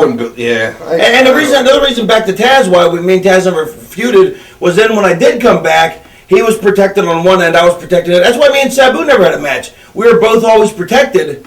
Like Taz, the first time Taz wasn't used at all when I got there, and then when he finally was, it was on his way up, and I was protected. But me and Sabu never worked ever because we were both protected. How did that work out in TNA? What's that? How did that work out in TNA? Oh, we both kept getting sick. Like I got pneumonia, then he got sick. I mean, we finally got our one match in, but we didn't have enough time. We were about. How was it? What they push you for? You know you get. We had like 12 minutes, 11 minutes. Yeah, it was. Yeah, you can't even entrances are 12. I know. We had a good match, but it wasn't great. But I mean, it was cool. But I mean, it was nice only because we got to tell a little bit of a story. But I mean, it wasn't what I wanted. But at least it wasn't just some match. At least it wasn't just Raven Sabu for no reason on an indie show. You know what I mean? You know what I didn't like though? I did get to see the one thing that you did where who was the kid, his lackey or something? Sanjay Dutt. Yeah. You see what I threw in the garbage can? That was stupid. I hated that. Why? You lit him on fire. I threw him in the garbage. I was going to light him on fire. Oh no, I'm not talking. I'm talking about when you did something. There was no people around. You just went into the studio with the ring or something. Empty ring. Yeah. Yeah, I didn't like that either. Yeah, he didn't like you either. He's a hell of a little talent. I like that kid. Sanjay? Yeah, Sanjay. Yeah, he's a flyer, isn't he? Yeah, he's a talented little bastard. He's tiny, isn't he? Yeah, but but there's a lot of tiny guys. Was he there when I was there? I don't know. He might have been. What are they even doing there now? Yeah, but anyway, but back to Taz. But Taz now is like He's like Steve. He's a totally different guy now. Just a really good guy. Totally different guy. Just, I mean, nicest guy. And it's really funny because Taz was all about pay your dues, train, blah, blah, blah. Taz hadn't seen Remember the inside. how much Dudley used to hate the Dudleys hated him? And another thing, Taz never actually paid his dues, contrary to what everybody always said about everybody else paying his dues. But Taz hadn't seen the inside of a gym in like 5 years now, which is so ironic that all he was about was training before. But Taz is like the nicest guy in the world now. Like Taz is, the funny thing is with Taz, if he ever sees this, all he's going to take is the part to be burned him in the past. But right now, Taz is, I think, is the greatest guy. Like when I talk to him, great guy. I think he's a phenomenal commentator. In fact, I like, I haven't watched WWF. So I stopped watching it when I was there. But I remember there was a time when I was watching, like, 'cause I was on Raw, so I never watched SmackDown. But I'd watch it here and there, and I thought he sucked when he first started doing it. But then I was watching an episode one time when I watched it, and me and him, and it's not like we stayed in touch or anything, but, whenever we see each other, we get along, but we'd never stay in touch. He was so good at one point that I actually called him up out of the blue to tell him, you know what I mean? I just think, like, it's just remarkable the change he's made. So, I mean, it's cool to see. How did he ever get that job? Local, you know what I mean? And because they were jobbing him out, so he's smart enough. He's a smart guy. He was smart enough to know that there's job preservation, that they were never going to give him the push he deserved, because he deserved it, bro. He's an over motherfucker. He was an over motherfucker. Up there he was? Fuck yeah, he was over. Oh my God, was he over? They jobbed him out and he was still over. Who was he beating? Nobody. Did he ever beat you? He never beat anybody. He They still jobbed him out. Bro, he was over, though.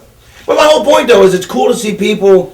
that you start, there was a one position. I mean, hey, look, I was a dick too myself, so you know what I mean? So I'm sure, so, it's cool to see people that were one place with you, in one place in their life, and then now you see them differently and they're in a whole different place in their life, you know what I mean? Yeah. It's just interesting to see people grow as a people, as a person.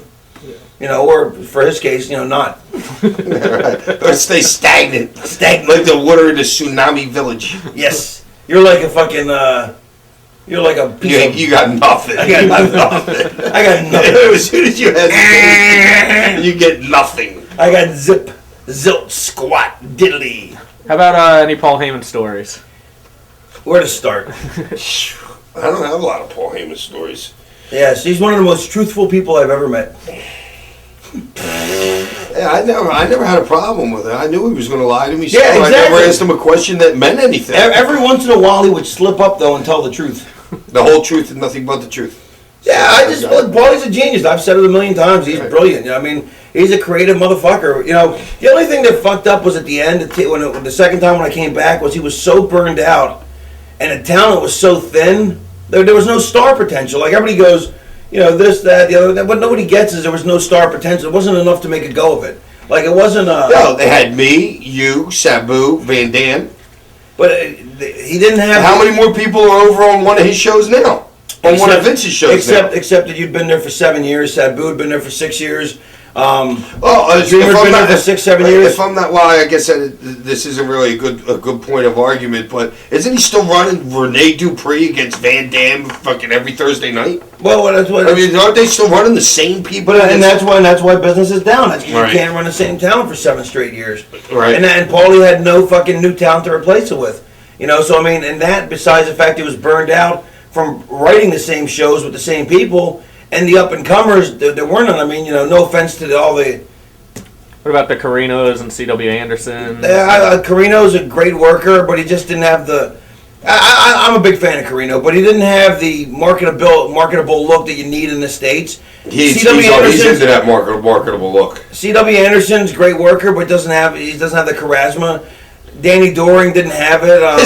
Is charisma in your dictionary back there? They weren't the guys. You know what I mean? Do you think that Lance Storm and Justin Credible ever got over to the point like they were never going to get over to that? They were never going to be money drawing over. You know what I mean? I mean, Justin had potential at one point, but he squandered it. He didn't have enough. He couldn't cut the promos. He didn't have the promo skills. He tightened up a lot, and he also didn't. He's one of those guys that. He didn't have the drive on his own. You know what I mean? He just didn't have the drive. You know what I mean? And his promo skills weren't going to cut it. You know what I mean? Lance was too clean cut. He was never going to have that main event power. You know what I mean? He wasn't going to have that thing. Are they using him up there now? People forget. People don't get. Everybody thinks, oh my God, there's so many guys that are like, oh, push him. He should be a main event. Push him. So many guys are over as a mid-carders, but that doesn't mean they're main eventers. And that's what nobody gets. Bottom of the top. Yeah, if that, you know what I mean? Top of the middle. You know, like, let me think of a good example. Jerry Lynn. Let me think of an example. Let's think. Jerry's not a good example. Let's take an example of somebody I'm not working with also. I knew you were fucking politicizing yourself right there. I know, I like Jerry. You tell me and I'll old guy. But no, I like Jerry, but Jerry's promo skills aren't main event level. You know How about an old school guy like But Jerry's promo skills aren't main event level. I mean, and maybe they would be someday, but he's never shown that to be at this point. You know what I mean? Yeah. Also, he's got a size thing working against him. You know what I mean? So that hurts too. Say that. Well, but it's true though. You know what I mean? I'm not saying a smaller guy can't draw, but you have to. Shawn Michaels. He's Shawn Michaels is 30 pounds. Is 4 inches taller and 30 pounds heavier. Yeah, Shawn's 6'1", 6'2", and he's 220. Yeah. I didn't think Shawn was that big. Matt Hardy. I was pretty high when I worked for him. How big do you think Matt Hardy is? I don't know. I know those You guys. probably think I they're met low, him. right? Yeah, Matt Hardy's 6'2", 235. Is he? Yeah, Matt Hardy's a big guy. Huh. Yeah, that's what I'm saying.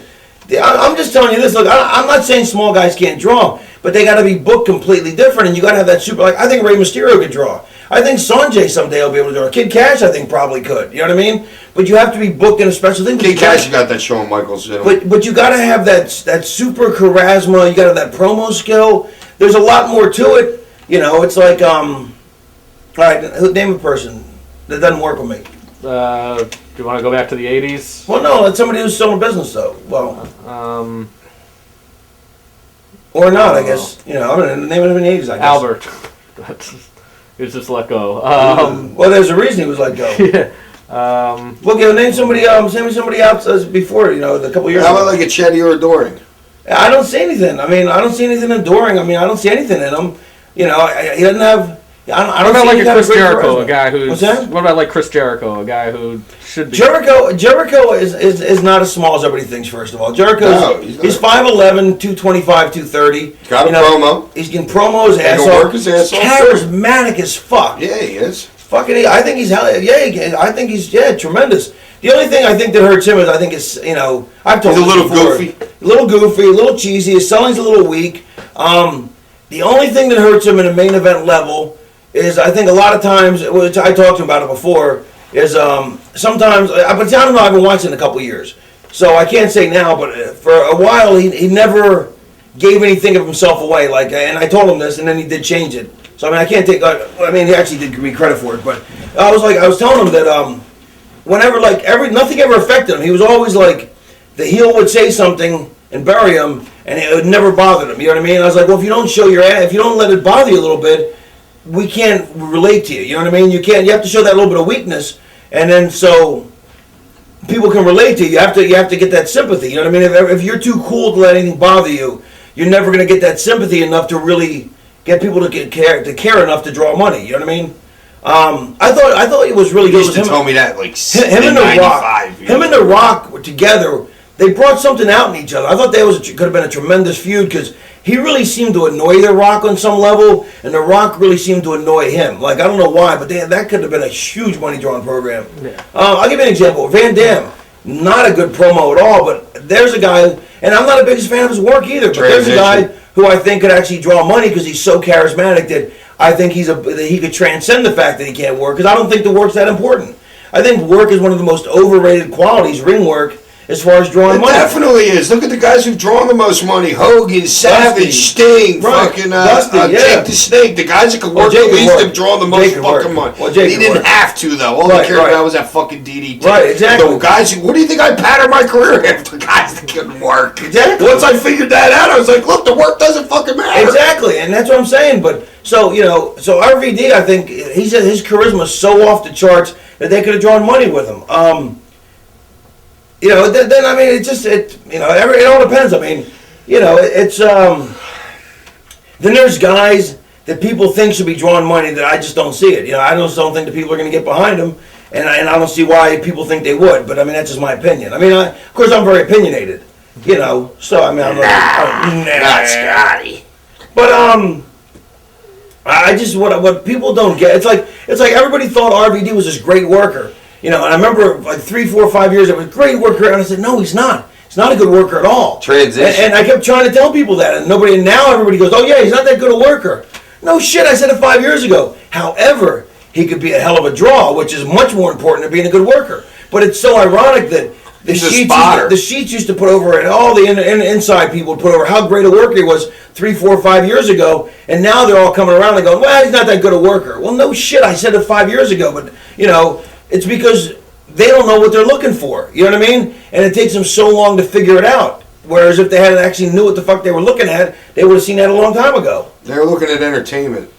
I don't know what they were just looking at a bunch of cool moves. They were blinded by the smoke and mirrors. The dog and pony show. Smoke and mirrors are great. The dog and pony show. Out of smoke and mirrors. I made a career out of dog and pony show finishes. I love dog and pony. You guys used a lot of the dog and pony show. He taught me it all. But he taught me it fucking all. I didn't know what a false finish was till he fucking taught me. I didn't know how to fight. I didn't know what a false pregnancy was.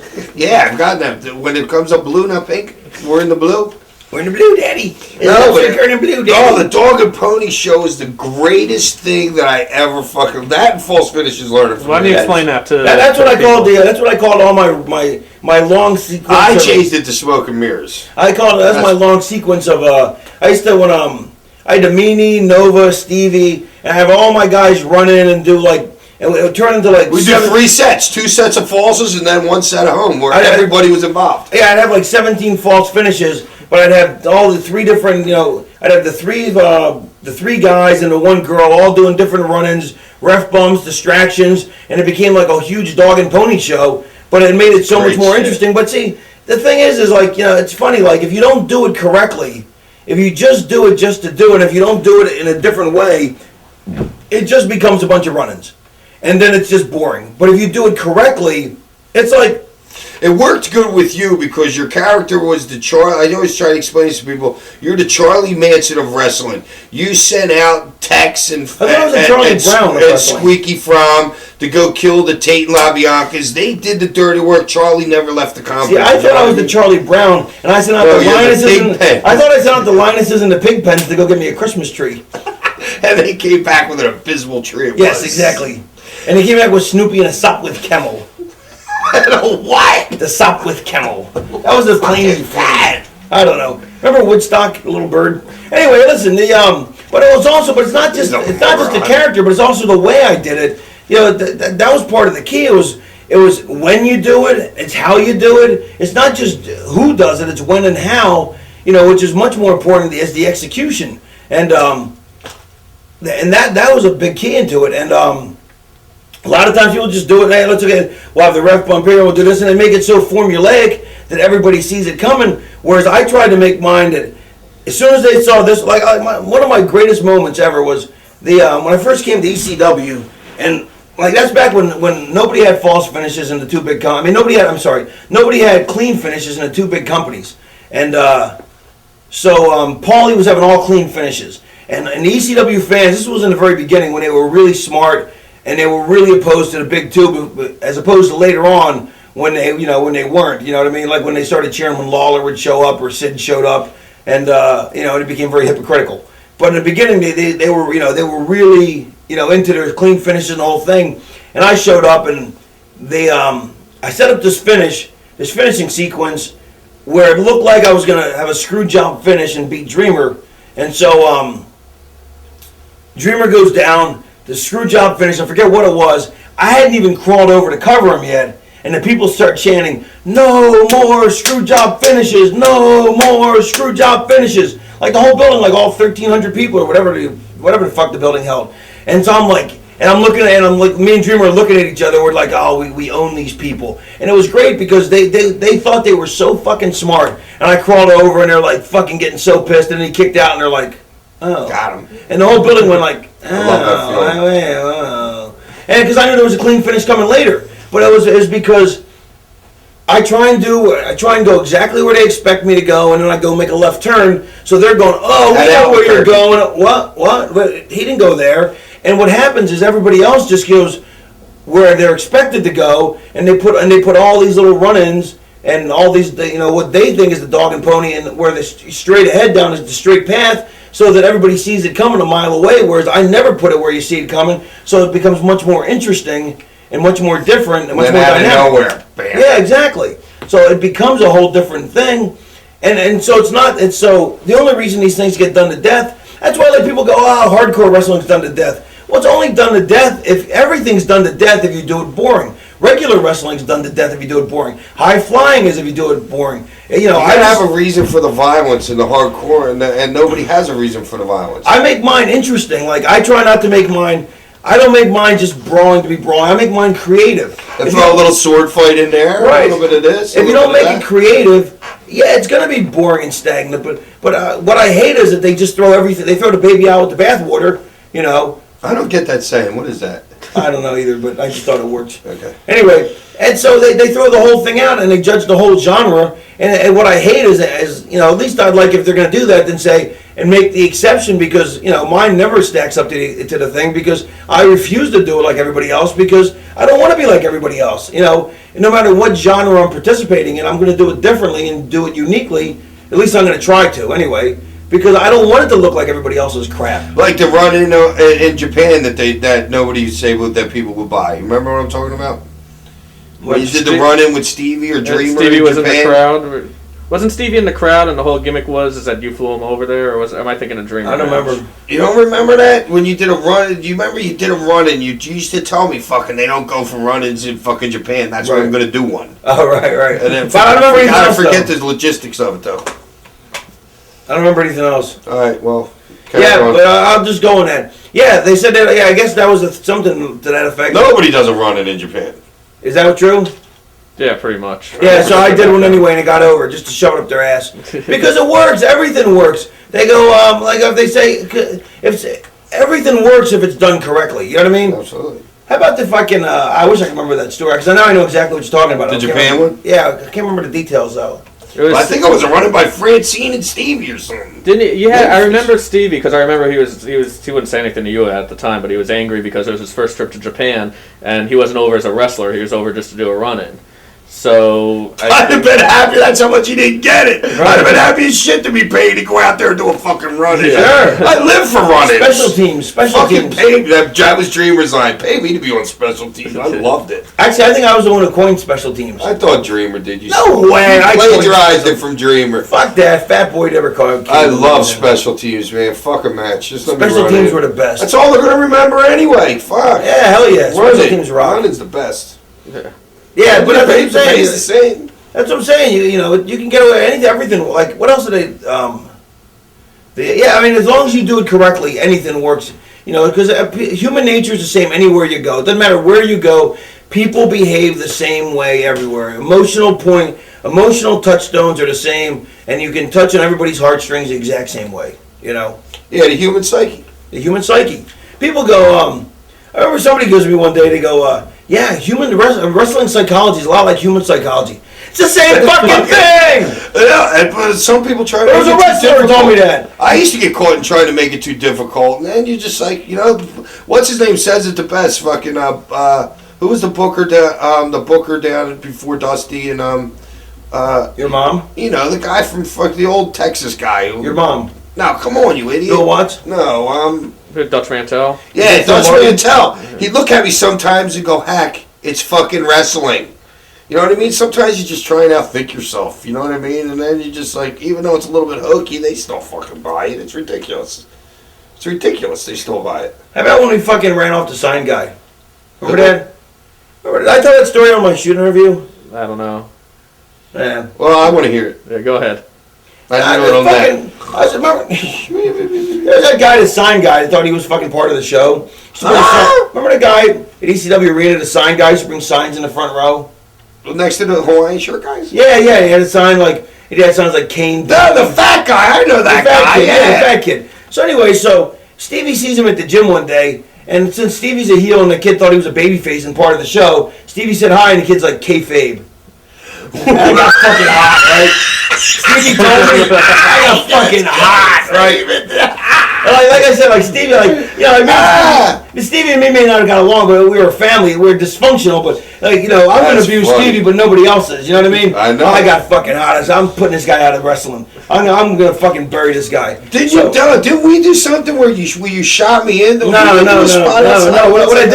What I did was. So I knew. So the guy used to have everybody called him the sign guy, and he thought he was part of the show, right? He thought he was cool, like he's part of the act. You know what I mean? And so I was like, all right. So the next week I invented Sign Guy Dudley, right? And I had fucking. You invented Sign Guy Dudley. Yes, that's how I came up with it. Ask Lou, he'll tell you. That's why. And Lou carries a lot of credibility with me. He's not here. You could have said he's. No, I'm saying, but as Gabe will tell you. Lou, that's why Lou will always fucking be indebted to me for coming up with it. Because Lou's always wanted to be in the business. Seriously, ask him. What was Lou doing when he started? He was a photographer. And Lou's always wanted to be in the business, and that's why Lou will always owe me a debt, he said, because he always wanted to be in the business and he never been able to get into it. So I said, all right, I got a thing for you. You could be Sign Guy Dudley. I said, you come out with a sign that says the original sign guy, right? The Paul of it? The guy can't. Oh yeah, Paulie couldn't stop me at that point, right? I'm like, Paulie's like, yeah, do whatever you want. You know what I mean? I guess. So the sign guy gets hot, right? Which I knew he would. So the next time we come to the arena, Dudley comes out with a sign that says Sign Guy Dudley, right? So this guy the sign guy in the crowd gets fucking hot. The next week comes out with a sign that says the original sign guy, right? Right. So we come back the next time with this bigger sign that says the original sign guy. How unoriginal is that? The original sign guy, right? That's hilarious. So the next week, how do I buy there and I don't know this shit? So the next week, you just don't remember. So the next week he comes back with an even bigger sign. It says. This is like me and you playing chess. Yeah. I forget how many weeks it went, but I think either this week or the next one, I knew he was going to come back with a sign to trump us. Right. So when he went to trump us with the original sign guy, I unfurled a fucking bed sheet. I had the Dudleys unfurl a bed sheet that says the original sign guy. The quadruple O sign guy. And I don't remember exactly what it said, but something to that effect. And dances with Dudley's on one fucking post, hold it, and the other fucking one, and losing the other one, and the guy never bought another sign again. I shut him out. It was a complete shutout. I thought that guy was always around. No, he came, but he never bought another sign again. All because he said this. All because he told Stevie Kayfabe. It pissed me off. Pissed me the fuck off. I know. What the fuck is he to say kayfabe? He's not even in the business. That's fucking hilarious. Well, no, but that was part of the whole. That was the whole mystique of that fucking building, was that the fans thought that they were part of the show. And then I told Paulie, and he stole my line. I go, Paulie, this is a Rocky Horror Picture Show. It is. And he stole that from me too, that fucker. It is. Who was the plant that used to eat people? I don't know. I didn't see that movie with Rick Moranis. I didn't see that. No, isn't that the Rocky Horror? Oh no, that's the Venus flytrap. No, that's the Little Shop of Horrors. Yeah, that too. I just saw The Wizard of Oz for the first time last week. So did I. I saw it in color. It was on. Ted Turner. Yeah. I didn't really was sick. Hey, fucking, how about Pez Watley died? He did? Yeah, he was a good guy. Pistol Pez, I liked him. Yeah, he was a good guy. He was alright. I used to watch him on TBS when I was a fucking younger. Shaska Watley. Watley. In fact, the time I was working, you know that guy Skip, the Hardcore Hamilton or whatever? I was booking a show for him, like maybe this is like 97, and I brought the Hardys up for that, and Pez was that the last time I seen Pez, I'm telling you. Well, you brought the Hardys for what? For a show in Conshohocken for this guy. What do you mean you brought the Hardys? Because they had this was before they were even in the WWF. They might have been doing jobs in the WWF. How did you know them before that? They handed Fonzie a tape. Did we meet them at Hooters? Who did we meet at Hooters that one night? They came up to us on Delaware Ave. I don't remember that. Some wrestlers came up to us one time on Delaware Ave at the Hooters or something. Was that the Hardcore Hamilton? Oh no, that was the other guys from Philly that were doing shit down by the temple and stuff like that. Yeah, but they were buying. No, I got a Lulu Temple store. I got a Lulu Temple store. That was in the strip club, you idiot. Are you going to talk about the Bruise Brothers with me? No, remind me that when the Bruise Brothers beat me up. This story you're telling, tell that story. This story you're telling sucks ass. All right, I got beat up.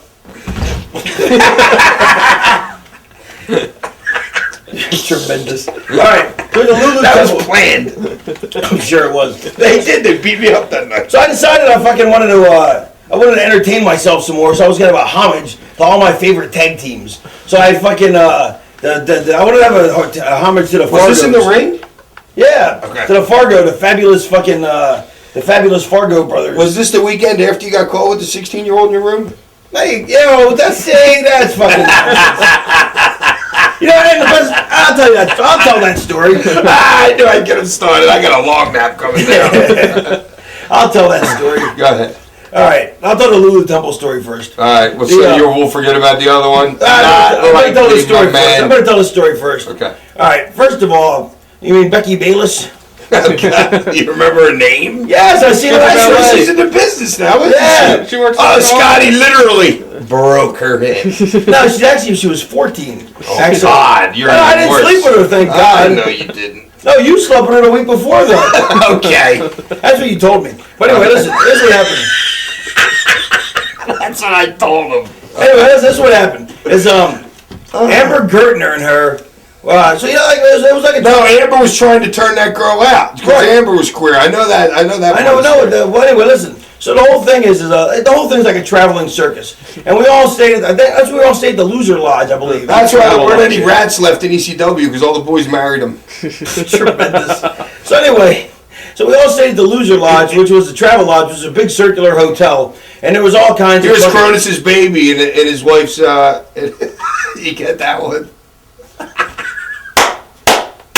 Did you get that? Yes, I did. All right, did you guys get that? Well, you better explain it. No, just leave it at that. All right.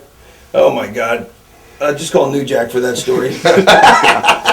Yeah, cover that on your shoot interview, Jack, will you? Anyway, so listen, so what the hell was it? Oh yeah, so anyway, so it's like a big traveling circus. So, it's like the carnival. Like everybody. We are corny. Everybody hangs out with everybody. Everybody stays in everybody's room. So Amber Gertner, who wasn't Amber Gertner at the time, she was just Amber. Fat ass. She was just Amber. Amber, I don't even know her last name at the time. Amber somebody or another. And Becky Bayless were hanging out. Even though Becky was 14 and Amber was like 25 or something, and I was probably like 33 or something. And so we're all hanging out. Everybody's hanging out. So I ended up staying up in Amber's room. Becky was staying there too. So me and Amber were fooling around or something. And What? no, wait. I don't remember that. No, Amber wasn't. I know what it was. Amber and Becky wanted to. Let me try to think. Amber and Becky wanted to fool around with me, but I couldn't. But I wouldn't. You couldn't get a hard on. No, I wouldn't. Too much Cody. No, I wouldn't because Becky was 14. That's There was no right. way I was going to fool Oxycontin around. went around. No, there was no way I was going to fool around with You her. didn't know she was 14. Yes, I did. That was the whole point. Yeah, I'll tell you how I proved this because the cops interrogated me the next day. They did. Yeah. He was under the bright lights. Yeah, they interrogated me. And the cop was smoking a cigarette. Yeah. Hey, yeah, he said, where were you on the night of July 15th? They tried to crack me.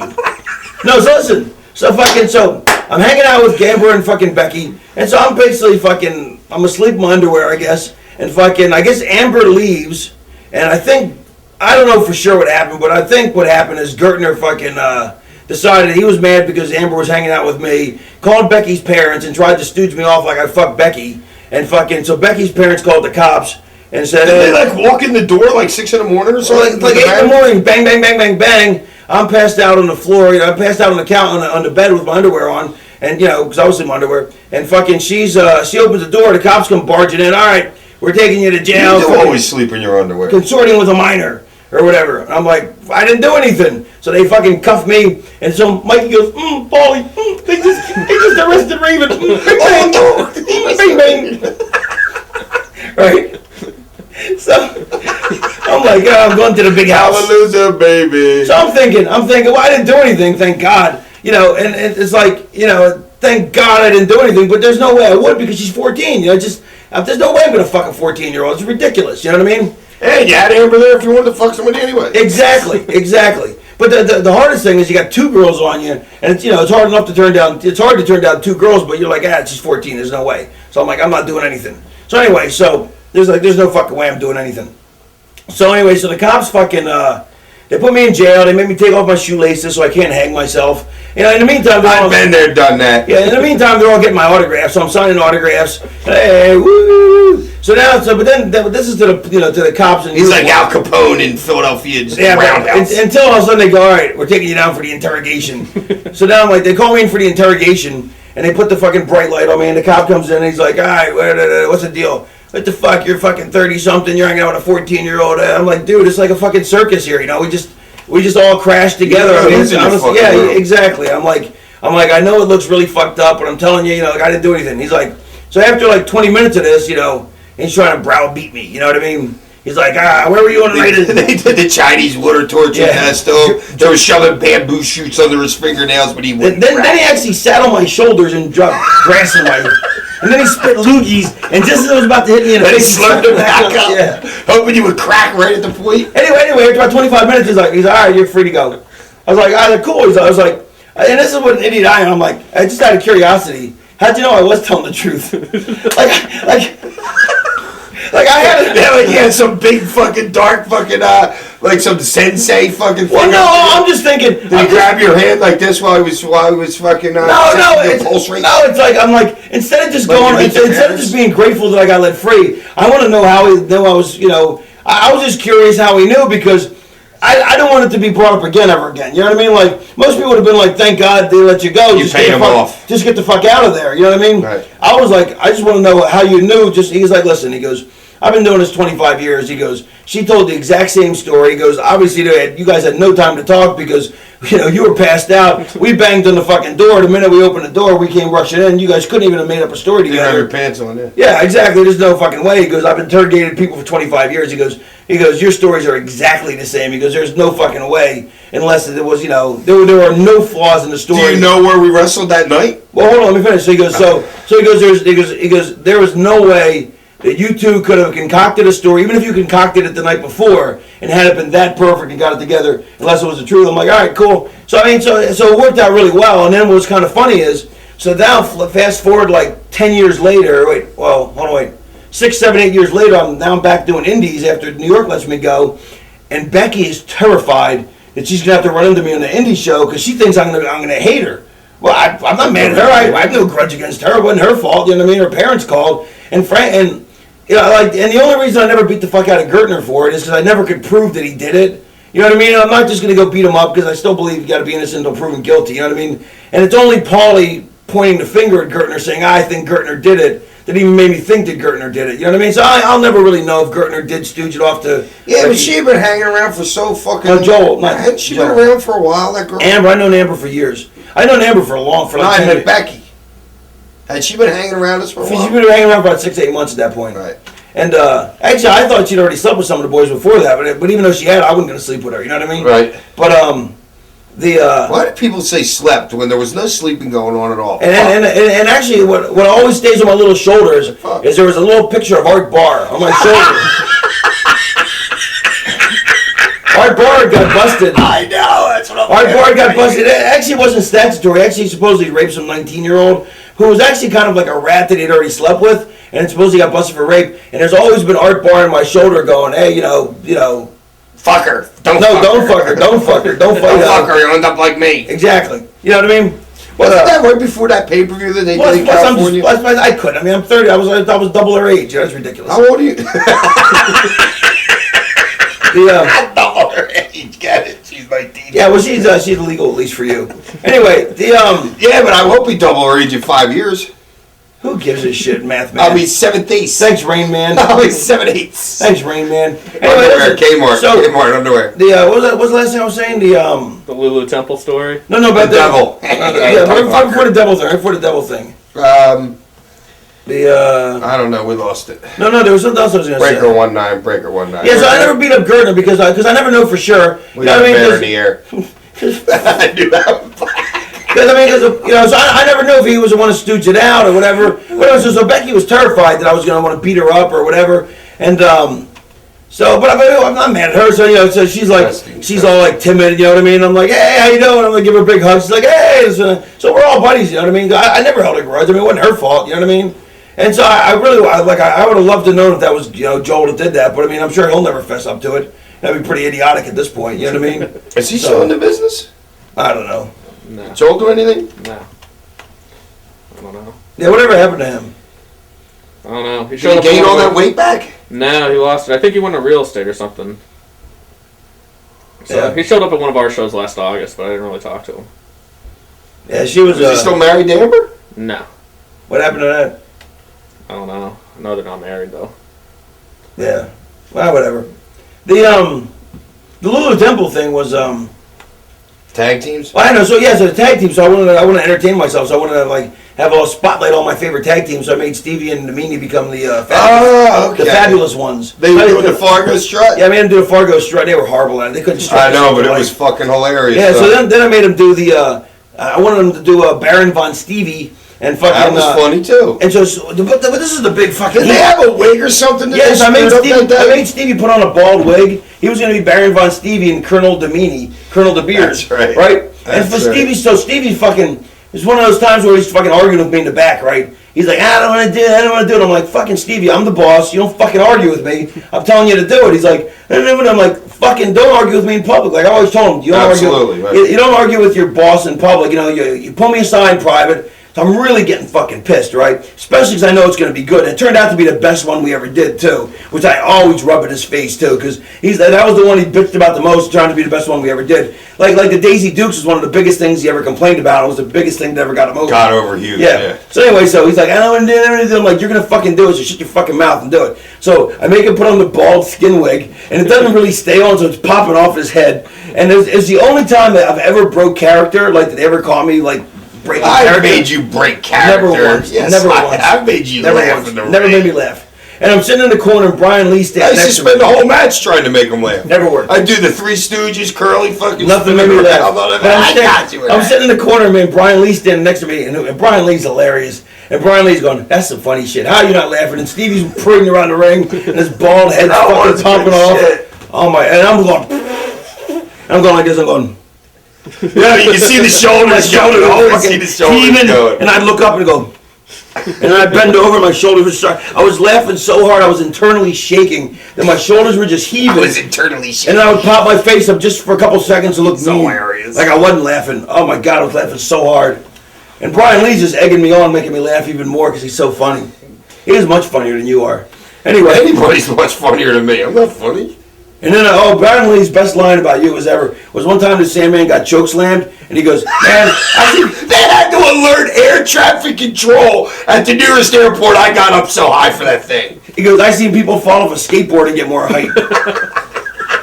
And then I always tried my hardest. Then I started putting my hand up on the shoulder to try and get a little bit more air. You got no air. I'm telling you, I hit the ceiling once. I popped my head through the roof. I've heard ants complain that they couldn't get under the overpass. Could not jump at all. I'm so white, it's unbelievable. It's unbelievable. My son has the same problem. I was in his game last night. Kid's got a vertical leap of about 1.5 inches. Who, Tyler? Yeah. He's my size now. How old is he now? He's 15. He's 6'1", 210. Really? Kid's huge. What about Kelly? How's she doing?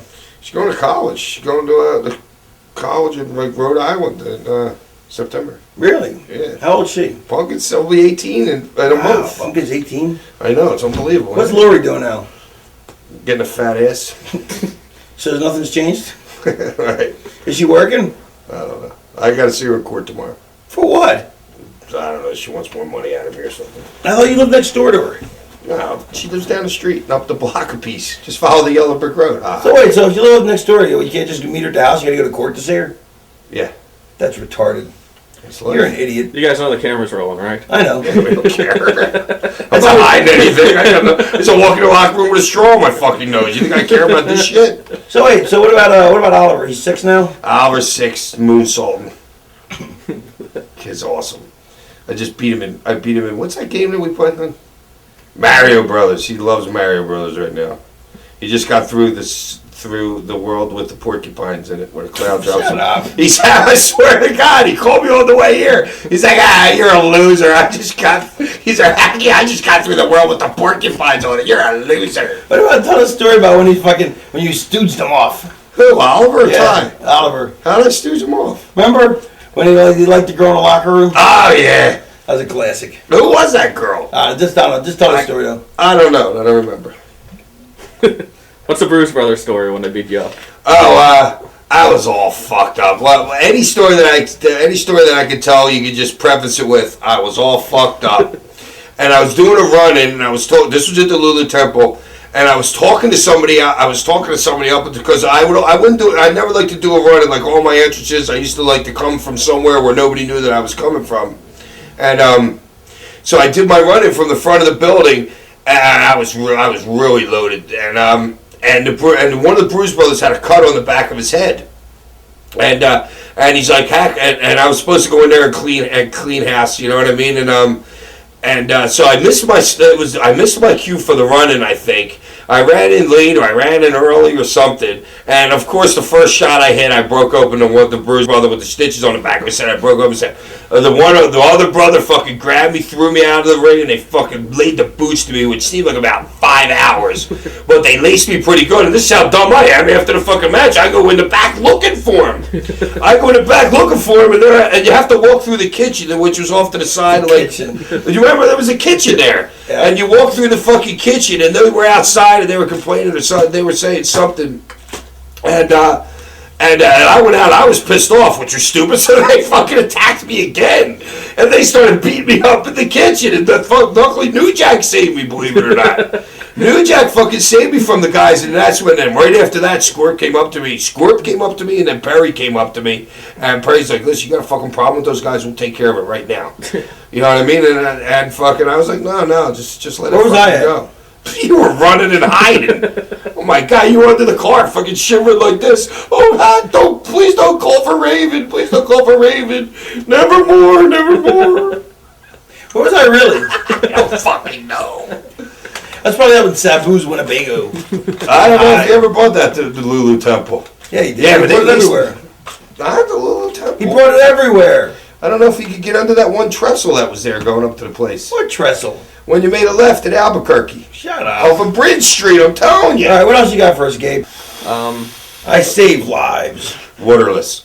A big part of your feud was, of course, Sandman's son Tyler. What was it like working with him? Yeah, little bastard.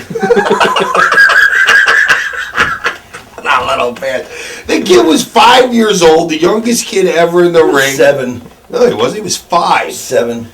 5. He was born in '89. When did we do the angle? 95? Yeah. No.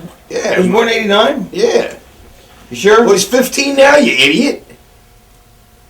So he was born in all right, I know you're not good with numbers. I need a calculator. I know you're not good with numbers. Okay, so wait, so he was 15 now. So wait, what year did the angle? Was it 96, right? Wasn't it 97? 95, or 96? 96.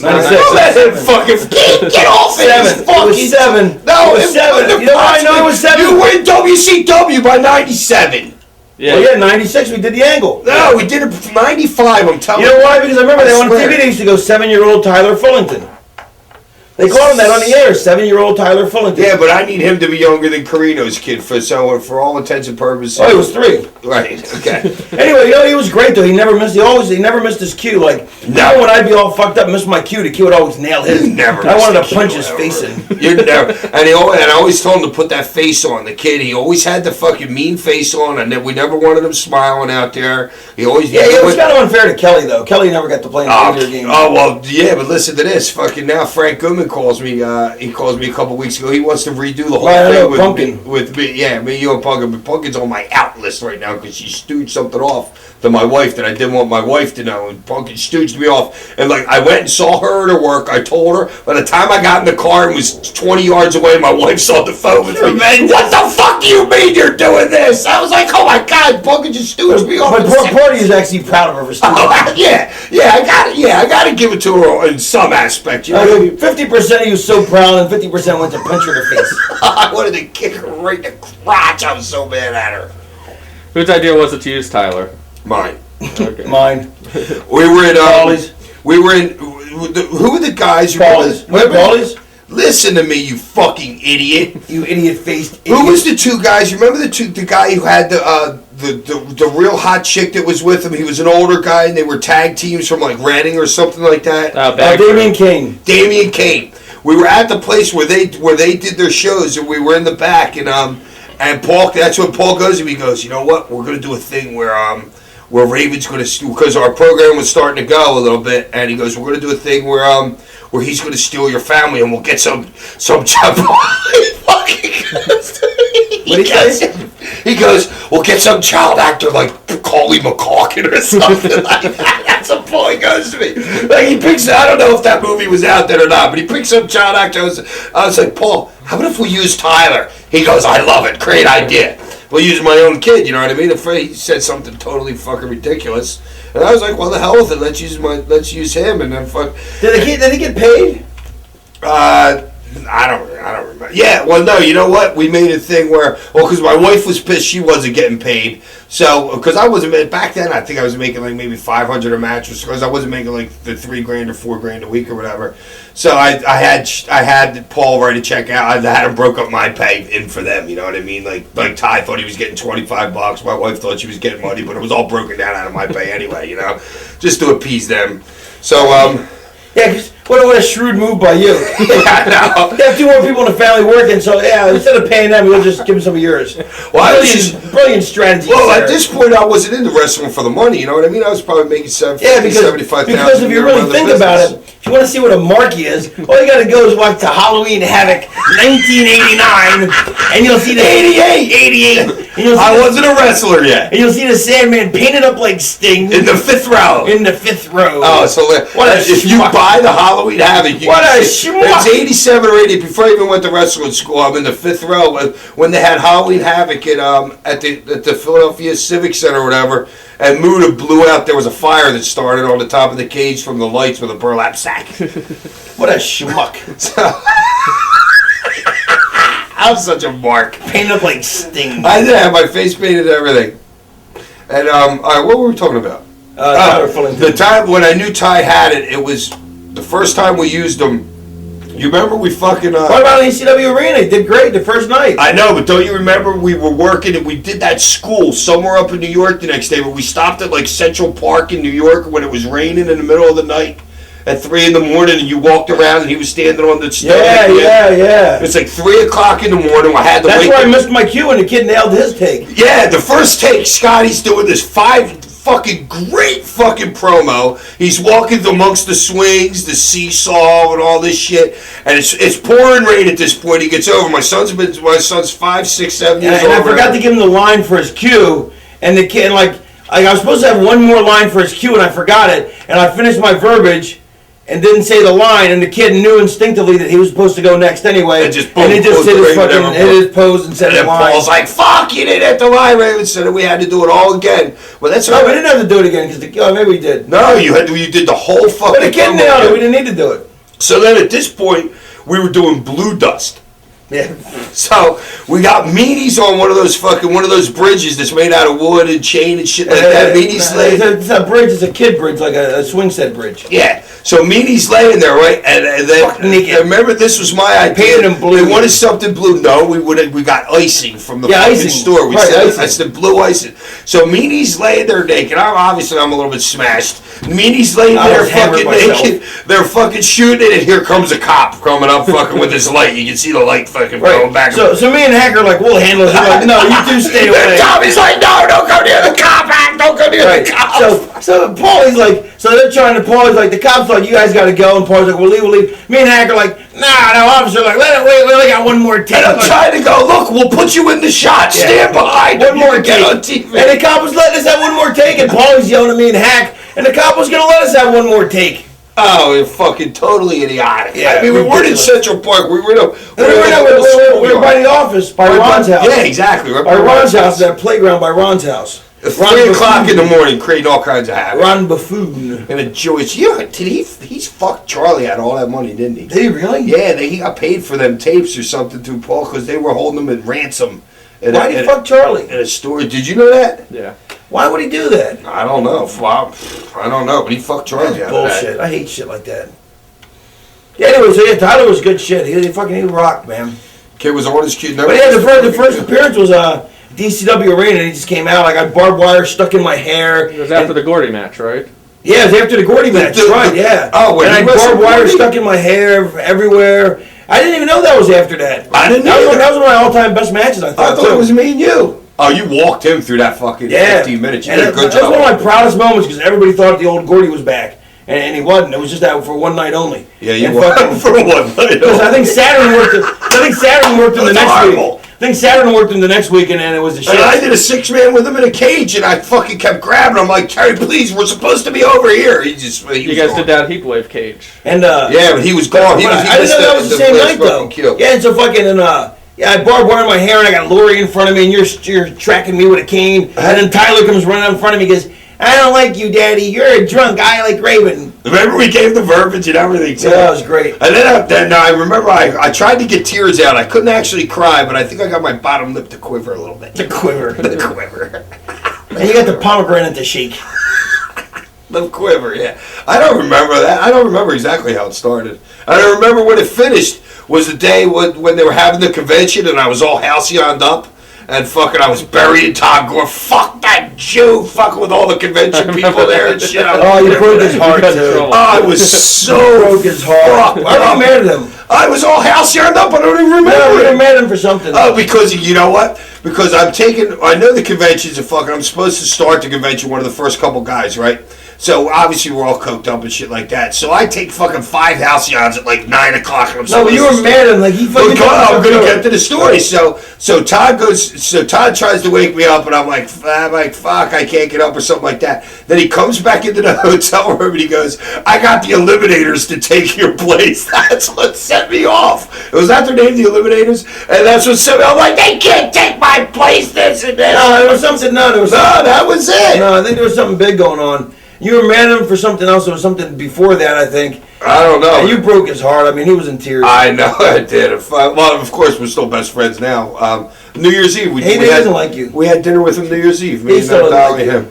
So then, what was the match when he came back to me? Tyler? That was that same night. That was that internet night because me and Todd weren't talking. I wasn't talking to fucking anybody. And this is what Paulie goes to me. Paulie grabs me and he takes. But Paul was happy to see fucking me and Todd not together because I was his top guy. He wanted Todd out and he was getting ready to go HHG anyway. You know what I mean? So he was happy to see me and Todd fucking having a little feud. Who was his top guy? Me. So Paul pulls me back into that. You know that back room that's underneath the stairway. Pulls me back there. He goes, listen. He goes, I know what you did today. I understand why you did it. You know, Paul says, I understand why you did it. Now, and he's done this to me a couple times. We're going to tell everybody I find you half of your pay for the next 2 months. But between me and you, it's not going to happen. But if anybody asks, I find you half your pay for the next 2 months. And that was the end of it. Yeah, well, what happened? Why did he give you Tyler back? I forget.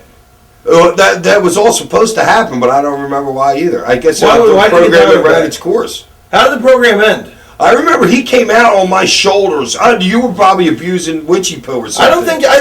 I remember for some reason that you got him back too soon or something. Huh? Like I think I remember being upset that you got him back already. Like I thought it was too. I think we both were. I think we thought it was too early in the program or something. Yeah, well, but we were already over a year at that point, weren't we? No, not with him, but I mean us.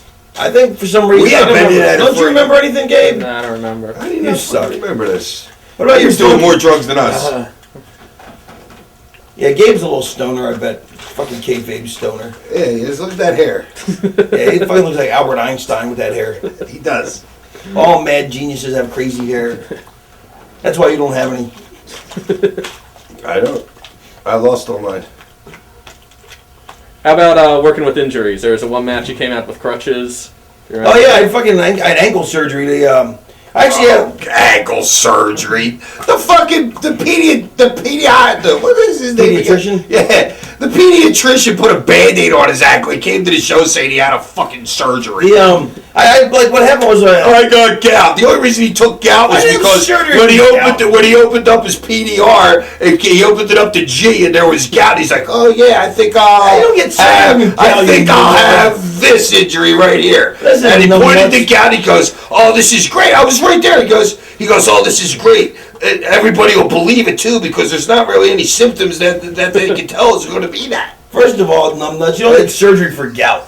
Second of all, what happened was it's a congenital defect. Oh, congenital defect. Now, what the fuck is that? From birth. My foot's too long here, so I walk.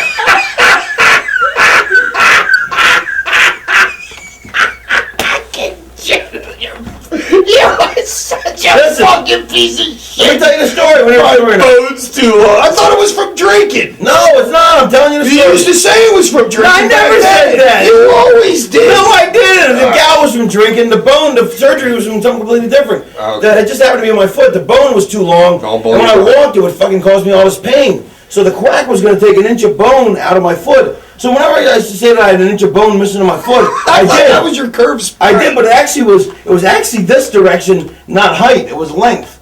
They had to take an inch of bone out of the length. I don't believe you. I'll show you the Did they scar. ever do it? Yeah, they did. All right, I want to see the scar. All right. I forget which foot it's on, actually. For 10 years. He is such a lying piece of Oh, shit. we got a bet. $100. That you what? 100 bucks. They ain't proven nothing. You could have cut your foot on glass at the beach. All right, hold on. Fuck. I think it's the right foot. See that scar? There's no scar here. There's a huge scar there. That looks like you did it when you gigged yourself. There's a huge scar there. See the other scar here? All right, what's that one? That's the same fucking surgery. They fucking trimmed the bone down there. Okay, so now the gout came in through It's here. not the gout, you nuts. Notice, the man from the grassy knoll did the operation from here, and then the bullet took a left turn at the fourth metatarsal, and then suddenly dove at a 60-degree angle up towards the ankle. It's hard for me to believe that there was only one surgeon. Actually, there wasn't. There was two surgeons. Oh, you're killing me. Listen, it was actually a good story. So they had to shave this bone here, and they had to fucking cut the inch of bone out of my ankle, but everybody thought it was this way, because I wanted to use the loaded boot gimmick, which never got over. Yeah, it didn't. But the reason it didn't get over is because it didn't make any noise. If it would have had like a sound effect, it would have worked. But like if you had one of those things that's that they a pretty put in good the scar, package. Like if you had one of those air bubbles that they put in the package. no, if I would have slapped my leg when I did it, would have got over more. But I didn't used to slap my leg then. Anyway, so they so the quack's supposed to operate on my foot. Him and his partner, right? So the quack shows up late for the surgery. I'm already fucking half unconscious, right? Was he saving a life? Nah, I'm fucking numbnuts. My own roommate shows up late, so the guy's already closing this, and the guy never shaved enough of the bone off. And he's like, if I'd have been there on time, I would have shaved more of the bone. I'm like, well, thanks for showing up on time, dickhead. So anyway, so I'm unconscious, right? Because they give me the anesthesia, completely unconscious. All of a sudden, I sit up and I go, hey, are we done? Sit up? I swear to God, I sat up like the Undertaker. I'm like, hey, are we done yet? And the anesthesiologist goes like, what the fuck? How's he awake? And You didn't know what your dopamine receptors actually could take. Yeah, the quack's like, he goes, his liver chops up drugs like candy. He goes, shoot him up some more. So I go, and I'm back out. Because I had to go to the Neil Young concert that night. Oh my God, Russ never see here. You want to show the tattoo? No, I but refuse to go to Neil Young. Listen, so anyway, so I'm out, and all of a sudden I sit up like the Undertaker again. I'm like, hey, are we fucking done yet? I got a Neil Young concert to go to. And the anesthesiologist goes, I never lose. And I was out again. So they put me out again. I never lose. And they fucking, they dropped me out again. The fucking under I went. And fucking, so I wake up, and so fucking, I'm in fucking, oh my God, was I in fucking agony. I'm on crutches, and I fucking Still made it to the concert, Still made it to the concert. And fucking went to see Neil Young, got fucking, and Molotov, Jim Molotov, the ref used to work there, so we get in free, and then we go sit in the VIP section, because we were we're like C-level celebrities. Yeah, so, yeah. You remember fucking we went to meet him. We hit like 4 concerts in like a month's time. We walked out early on Jethro Tull. We walked out early on Steely Dan. Huh? No, we didn't see Jethro Yeah, Tull. we did. Jethro Tull. We played like 5 songs. Me and you looked at each other. Our ADD No, was it wasn't kicking Jethro in. Tull, it was Queensryche. Was it? It Huh? was Queensryche. All right. But Steely Dan, we left early. We didn't on. see Steely Dan. All right. All right. Well, there was a couple concerts. I remember that. We saw The Who, Fuck. but that was at the Spectrum. But that was Quadrophenia, and it sucked ass. I hate Quadrophenia. We saw the Who at the Spectrum. I think so. One of the Wasn't it the Spectrums. Vet? No, it was one of the it was the new Spectrum. Fucking, it was Quadrophenia. It sucked ass. Anyway, so I go to Neil Young. So the next day, fucking, we had a show. So I'm like, I'm hardcore. I don't miss a show. So I go to the show, hobbling on my crutches, and that was the night that fucking Missy and your fucking wife shot on each other. In New York? Yeah, I think so. Yeah, I think that was the next night. Off of the hot, Yeah. right before the Verrazano Narrows Bridge. I don't know. It was like that fucking Highland exit. It was like a The Beehive, or kind of yeah, like a Beehive thing. geodesic dome. Yeah, remember you could climb the fucking Yeah, it was rock like wall an and amusement shit. fucking park. That was funny thing, yeah. shit, man. So anyway, yeah, so I go there, And I still took bumps. I DDT'd somebody. I DDT'd people. I just held my leg out like this. I still fucking basically worked with fucking a day after surgery. And fucking... I got choked out by Taz. He was tough mother. I got choked out by Taz the day of my surgery and flew 5 hours on a plane. How can you beat that? Just like I got the bigger pop when I came back from WCW. Absolutely way bigger than not. The pop that you biggest got. pop ever in history of the company, Gabe. Tell the truth. When I came back in New York. He is not a measuring stick or your barometer anymore. The biggest pop in history of the company was when I came back. When I came back in New York, yes. No, and that's not even our backyard. Philly's the backyard. I came back in New York. All right, well. Actually, you know what was one of the biggest pops ever was the Gordy pop when Gordy came out.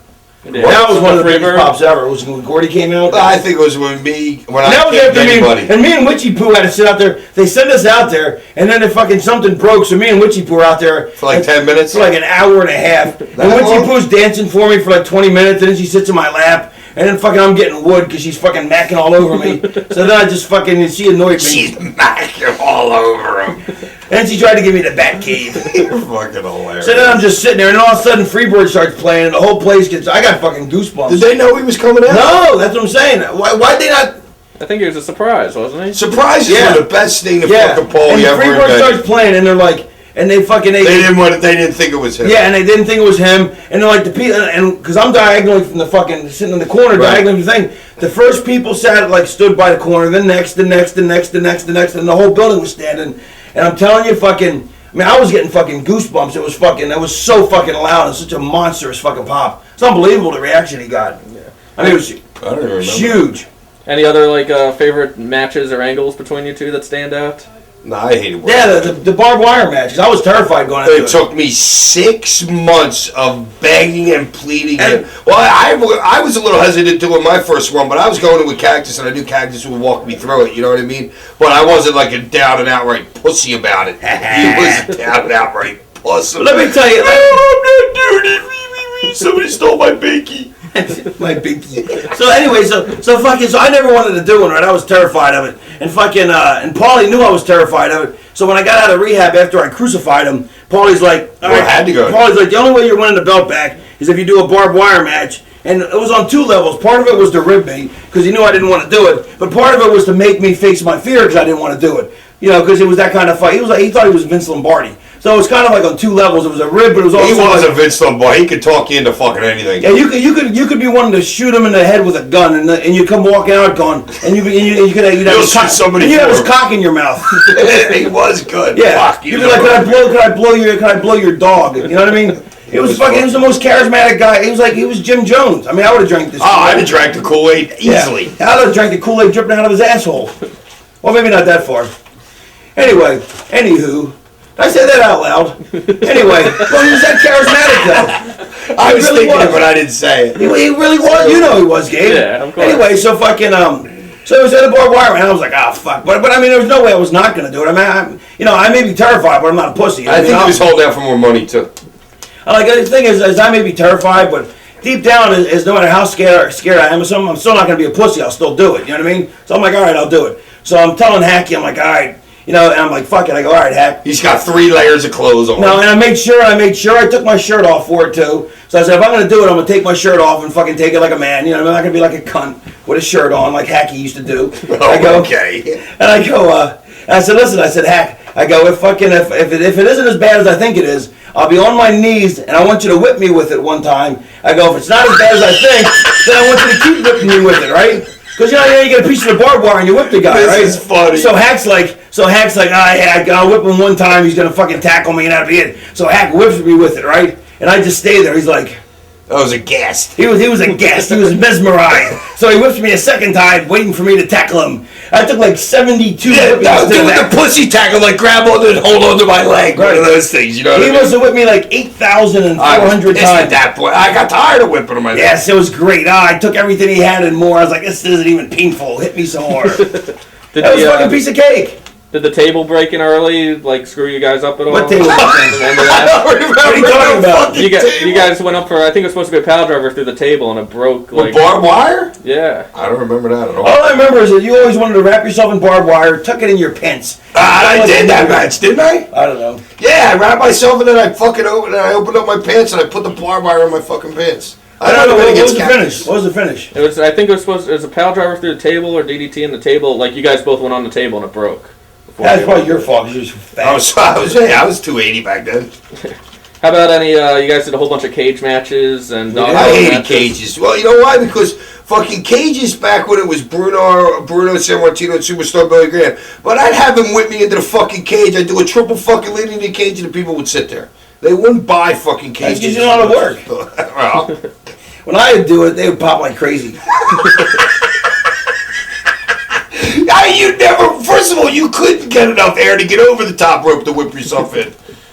Hey, fucking. Yeah, you know what? Actually, I disagree with you. I don't even know. I don't remember even having a cage match with you to begin with. I remember. We had one. We had a couple. We had a bunch. We had one up in Middletown. Around the whole horn with them. You did. I remember one in Middletown. I think Allentown. You did one. Yeah, Middletown. Who's Allen, and why do you have his own town? You're fucking horrible. Why did our feud end? That's all I want to know. And then you did a bunch of dog collar matches too. You did one in Revere. You did one. You know, I had a great dog collar match with was fucking Punk. Me and Punk had a great dog collar match in fucking Jersey. In Jersey. Yep. That was a pretty big crowd too, wasn't it? Yeah, that was the Jeff Hardy show. He didn't draw it. Fucking that's bullshit. Oh no! They booed him out of the joint. Dog collar match. No, they booed him out of the joint. All right, but he was the one that got him there. They paid money to see him. He sucks. No. They booed him before. As soon as he walked out the door. They didn't boo him after the match. They booed him before he even walked in the ring. Music hit. Once his music hit, they booed him. They did? Yeah, unless they paid just to come and boo him. Nah. No, they were paying. It was London's Farewell and the dog collar match. Right, exactly. Yep. Those both true. Well, Jeff Hardy got the credit. I never get credit for anything I do. London was calling for a farewell? Yeah, London calling from the faraway town. Now war is declared. Our battle comes down. Todd told me to answer this. London calling to the underworld. Come out of the cupboard. Your boys and girls. London calling. A bomb's moving. A nuclear era. How do I know the words? Todd told me to ask you, what was the first couple ever on television shown in bed together? What? This is your trivia question for the tape. Okay. Who was the first couple ever in prime time ever shown in bed together? In prime time. Prime time. What decade?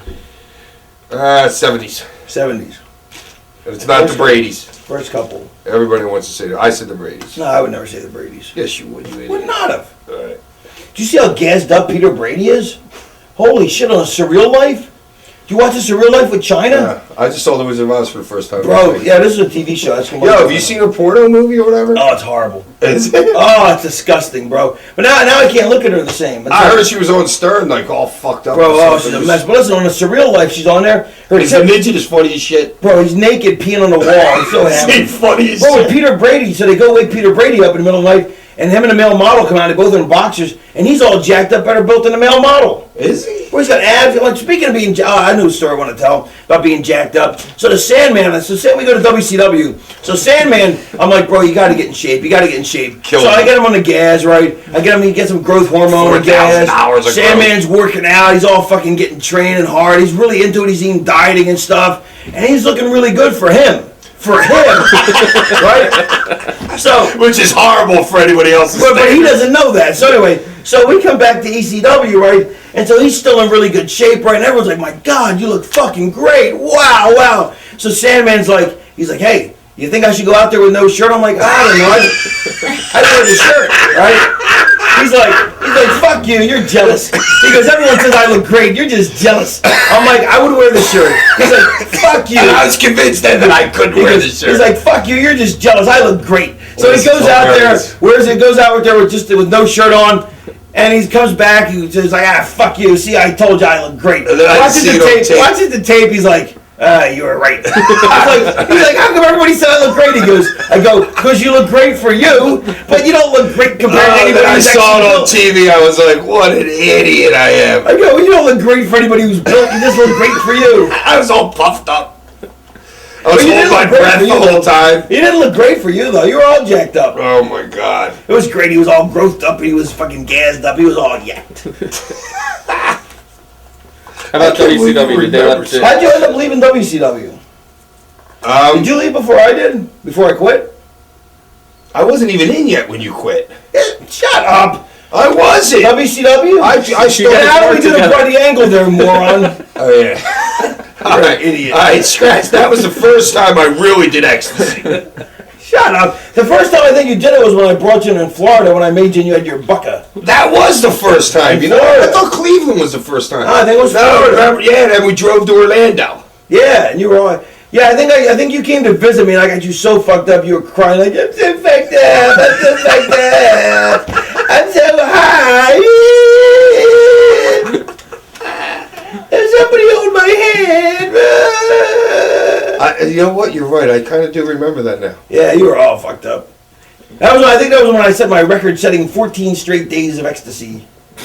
Oh, what? And each day you have to double your dose from the day fucking before. You probably fucking 50 fucking pills. Horrifying. And we'd be in the car. I remember when we left my house, it was pouring fucking driving rain. We're in that red fucking that red car with the you always like to get a convertible. Always had to have a rank convertible. top man.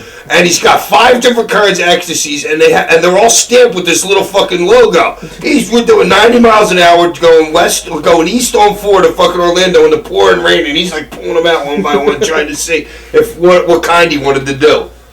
Yeah, you know, actually, I'm driving now. I got a Ford F-150, the big super cab pickup. Those things ride like a Cadillac. What? They're huge. You ever seen them? An F-150. If you The ever get F-150. one, don't you get like a 750? No, the Ford F-150. It's like the Motor Trend Truck of the Year. Right. They sold 239,000 of them last year in the United States. Oh, shut up. Don't act like you know something. No, I do, because my buddy, I gave my buddy that quiz because it was in the USA Today, and I called him up because he sells Chevys. So I asked him what was the best-selling vehicle. Yeah, they're fucking... I got the giant vehicle. super cab. The F-Series. Bro, it's jacked up like this. Fucking unbelievable. It rides like a Cadillac. Bro, you can be driving 100 and you think you're driving 40. I'm best ride I ever had. Bro, seriously. It's the best ride I ever had. I'm telling you. It's unbelievable. Why didn't you get the one that has what's that truck that has... Like a dabber in it? What's the truck that fucking has the metal roof that turns into a fucking convertible? They don't make those anymore, Hank. Yes, they do. It just came out with it. Hummer? Avalanche? I don't know the fucking name, but there's a car that's got a metal roof that turns into a convertible, isn't it? No. That folds down. They have like the Avalanche. It's like a smaller bed, but they do the Hummers to have the metal tops that come off too. No, this thing doesn't pop off. It actually folds down into the back. It's all. How can you guys not know this? Bro, that's it. I think when I was losing Bob Eaton is when you. Yeah, the Bobby, where's my keys? My wife's like, yeah, I who the fuck are you talking to? Yeah. That's the funniest fucking thing I ever remember. Bro, I saved lives. How about, we haven't mentioned Kimona Wanalea yet. Any stories? Yes, you know what pissed me off is Paulie and Tommy both trying to take credit for the plenty of game. stories about Kimona. First time I met her, I think she was blowing him in Evolution in the bathroom. No, actually, I never had sex with her. Was that? Stevie had sex with her. No, let's see. Stevie had sex with her. Jericho.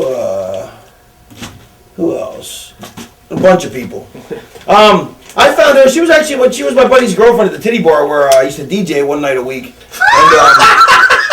tell them about you with Veronica. But the way I came up with the name, was, you know, like when you're a kid, they have it's like stupid things, like the stupid book, like the Hawaiian, like it was like the Yellow Stream by I.P. Daly. The Hole in a Mattress by Mr. Completely. The Three Stooges did them all the time. Tiger's Revenge. Pots and Ben Sobar. Right, Tiger's Revenge by Claude Balls.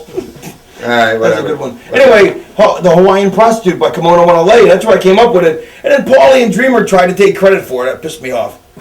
What about Luscious? What was the song that you sung when we went into the bar up in New York? Remember that? Rapper's Delight. He knows every word to this. Come on, sing something for you. What song? I said the hip hop. He knows every word. Veronica fell in love with him. He sang that song. I don't know. They might have been doing karaoke or something. They were playing. And he just walked up and grabbed the mic. They were DJing, and I grabbed his microphone and I rapped the whole song with him. And that Veronica fell in love with him then. I can just blame her. She goes, She's only human. She goes, when he started singing that story, or singing that song, I was like, oh. Actually, we're going to hang out tomorrow night, me and Luscious. Are you? Yeah. Where are you hanging out at? I don't know, over to my house the day after Christmas or Yeah, something. she says you won't hang out with her no more. I won't. Why? I don't like her anymore. Why not? You guys are best friends. Ever since she tried to pick up my girl at my house while I was away. That's tremendous, though. I know, isn't it funny? She tried to ply her with alcohol and then take advantage of her. Is that great or what? That's tremendous. How about Missy Hyatt? Any stories there? Me and Missy finally made up. Like, it's really funny. Like, so Missy fucking... I didn't know you two were feuding. No, over the... Like, Missy, like... So Missy was, like, fucking... She was, what's the word? She was bipolar on me. Like, some days she'd be really sweet to me, and other days she was like a total cunt douchebag to me. And, anyway, so yeah, it's like sometimes she'd just be so evil, like... And so I'm finally, like, we were at some convention or something, and so she wanted me to sign an 8x10 to her. So I put to Missy, say, sometimes when we get along, you're really cool, and when we're not, you're such a bitch. So I'm just like, we always get along. I'm like, no, we don't. So finally, like, we had this long talk, and then, I know what it was. We ended up, me, her, and Francine went to, Spin the wheel, make a deal? no, we went to, we were up at a show in New York at a convention at the Chiller Fed, a Chiller Con or something, the Chiller, whatever, the Chiller Theater, Monster Chiller Fest. And we went to one of them Hall of Fame deals up in upstate New York. And then, What the fuck were you doing in a Hall of Fame thing? no, we went to hang out. We went to hang out. I went to go. You bought a ticket. Yeah, I bought a ticket. We went to go hang out. You know, go see the George Animal Steel and the Destroyer and all. You know, a couple old timers go visit them. Anyway, then somebody goes, "Hey, listen, a buddy of yours is having a Halloween party around the corner because it was Halloween. Fucking Chuck Zito. He wants you to stop by." So we go around the corner. There's a fucking biker. There's the Hell's Angels Halloween parties around the corner with Chuck Zito. So me and Missy go there and we hang out with Chuck Zito at the Hell's Angels biker party. And I won a raffle. And I won some fucking shirt or something in a raffle. And then Chuck was like, "Hey, you with Missy?" I'm like, "Nah." So then I hooked Missy and Chuck up for a little bit. And then I don't know. Then we drove back. So anyway, long story short, too late. Missy finally explained to me. It's a long story. Anyway, so fucking Missy finally explains it. Fucking, I guess a long time ago when we hooked up, like 20 years ago when she was fucking in her prime. She used to be so gorgeous too. Remember? I mean, she's still attractive. Yeah. She's still really attractive for what? She 40 something? Don't fucking I'll put this finger.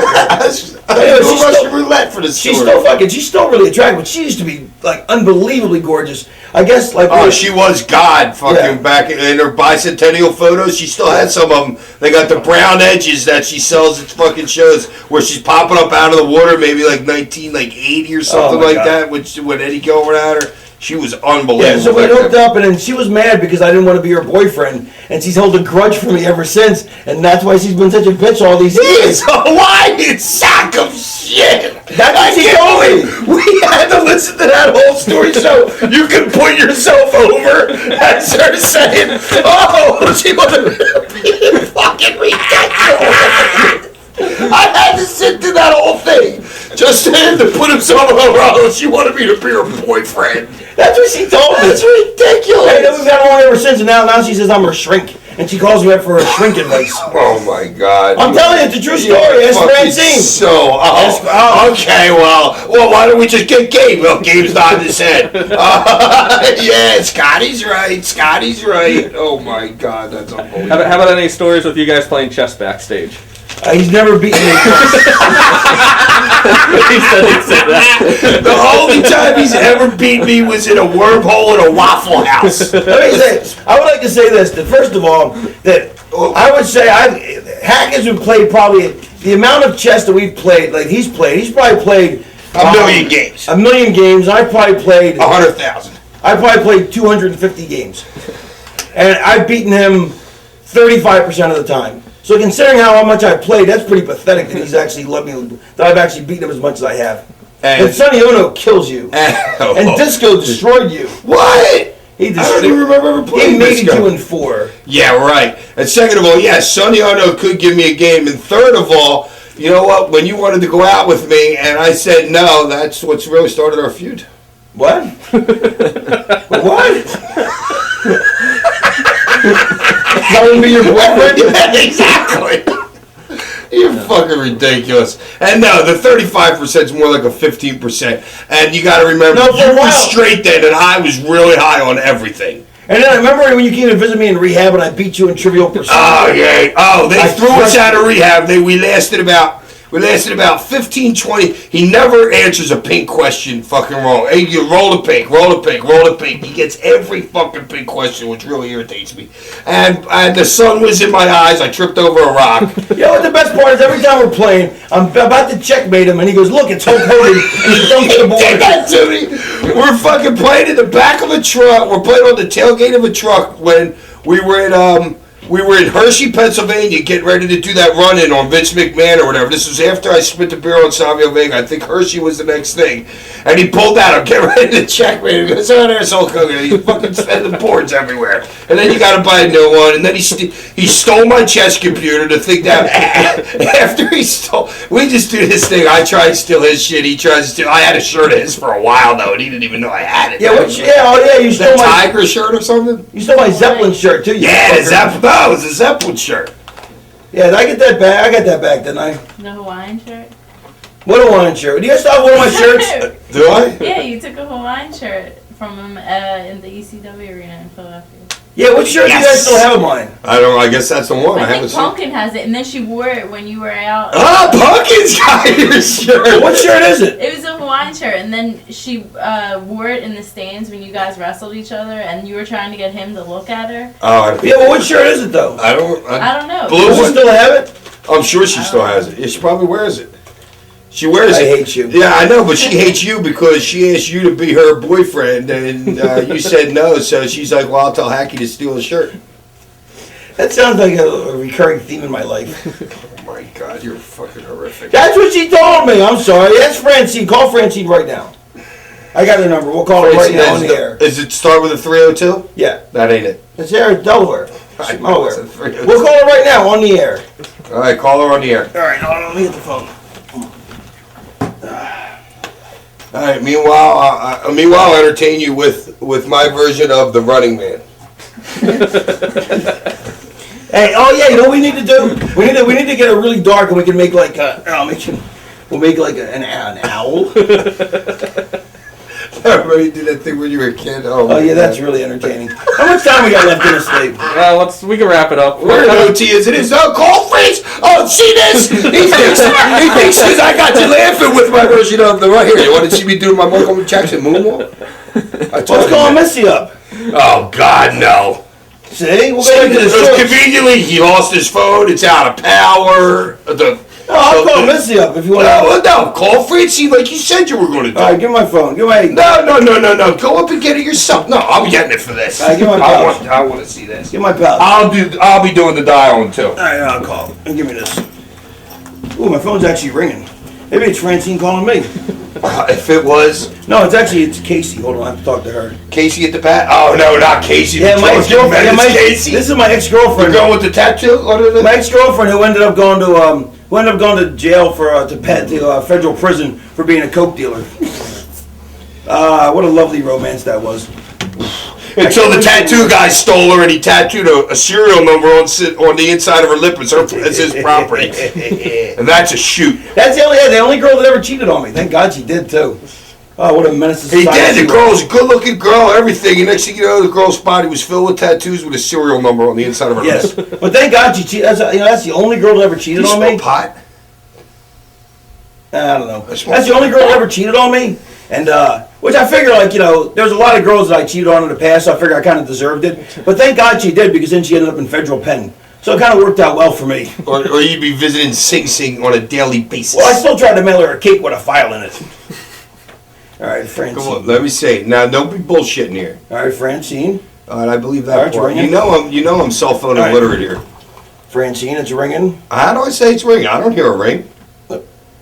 Oh, voicemail? Oh, No. likely story I might See, have. look, see, it's ringing. See the timer going? Okay, see the timer going. All right, we'll get to the bottom of this mystery. If not, we'll get it back on part 2 next time when I come back. This is a regular series for me. You're just a one-time flunky. Am I? I'm a regular. This is my series. The Raven, the Chronicles of Raven? See, the machine's on. I didn't hear nothing. I heard, that's all I heard. Franny, it's Raven. Give me a call when you get this. Bye. Oh, look! It's like he's leaving a message! It's not there! Ridiculous! At least you know how to play it all the way through, you know what I mean? Hey, Freddie! What's up, girl? All I heard was an operator saying, we cannot place your call as dialed. Ladies and gentlemen, the end. We cannot place this call as dialed. Changing your program? Yeah, I'd work with somebody else. Exactly. I wouldn't have let his wife give me the back cave. I don't know. I loved it all. And that's it. Thank you very much for joining us, guys. That's a wrap.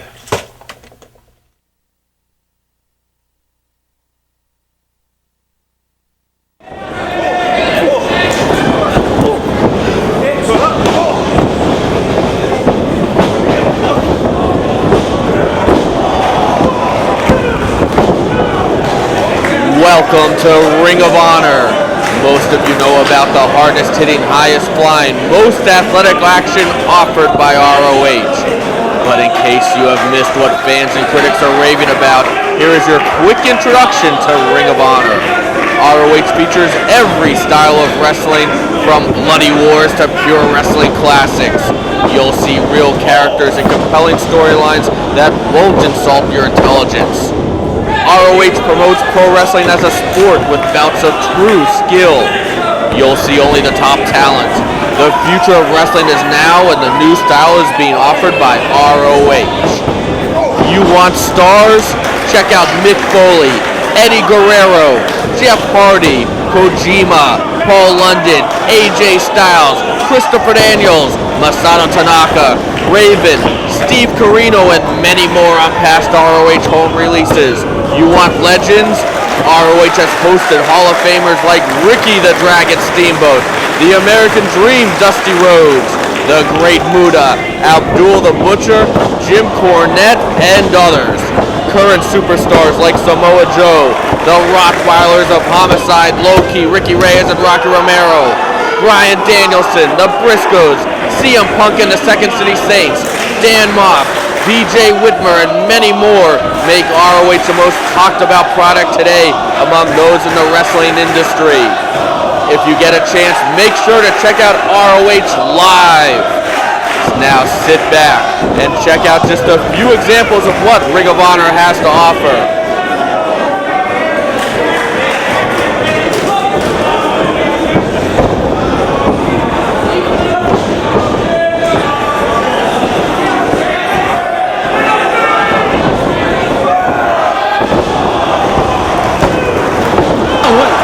Cheering on. The fans are almost watching us in disbelief. And now we have a face wash.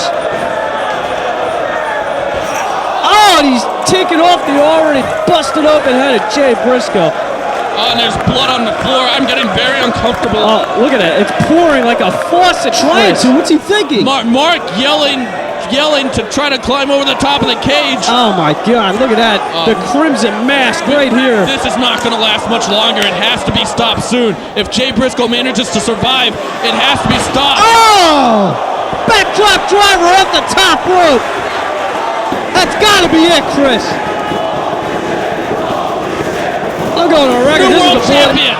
No, there's Joe. Joe's going up top again. This does not bode well for the competitor, for Jay Briscoe. Look at Briscoe fighting.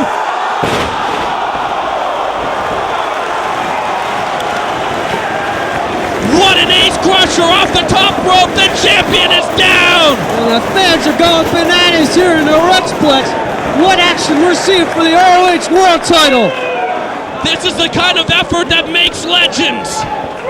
This is the kind of effort that makes you from one of the great ones to one of the immortal ones. And we are seeing it from Jay Briscoe. We are seeing it from Samoa Joe in front of 1,800 fans right outside of New York City.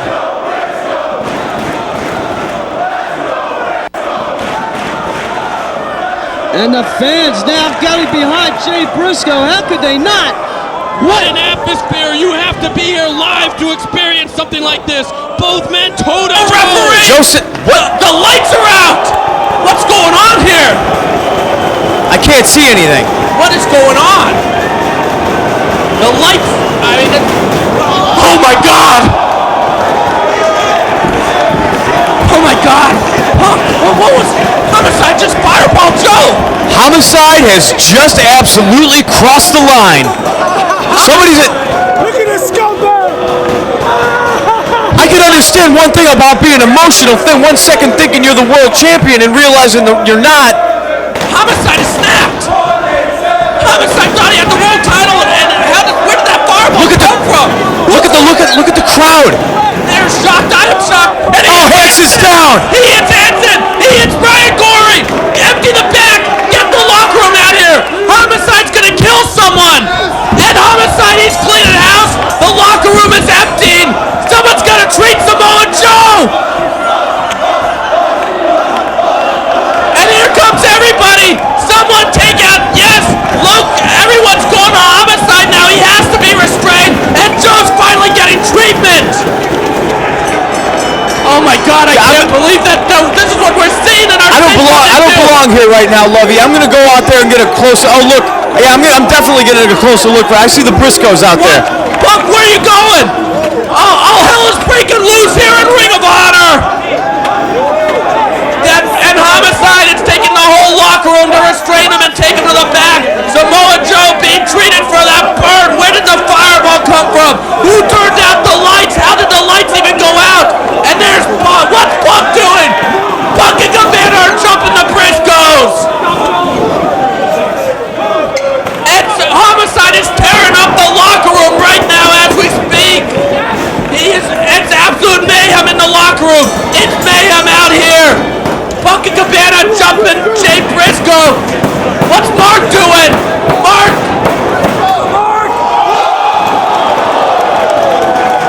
Shooting star press on the Second City Saints. The Briscoes and the Second City Saints are going at it. Here comes the locker room. Others are trying to restrain Homicide in the back. Artie's going nuts in my earpiece. Homicide is tearing up the back.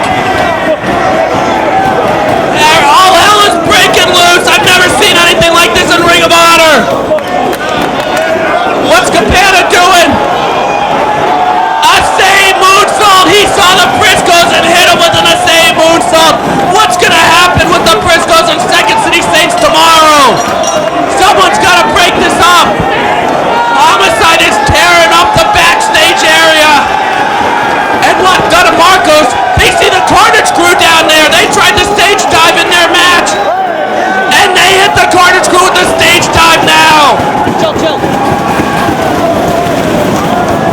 I can't believe what I'm seeing.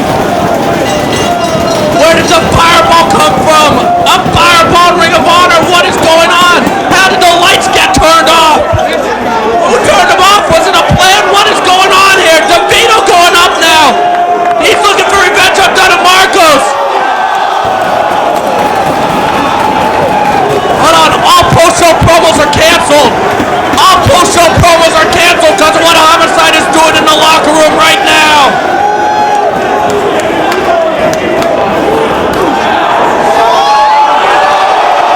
Jack Evans joins in with a dive of his own joint. He's not going to be one-upped. Hold on. I think Homicide's heading to this area. I'm out of here. We'll see you in Chicago.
Up on trying to maintain order in this one.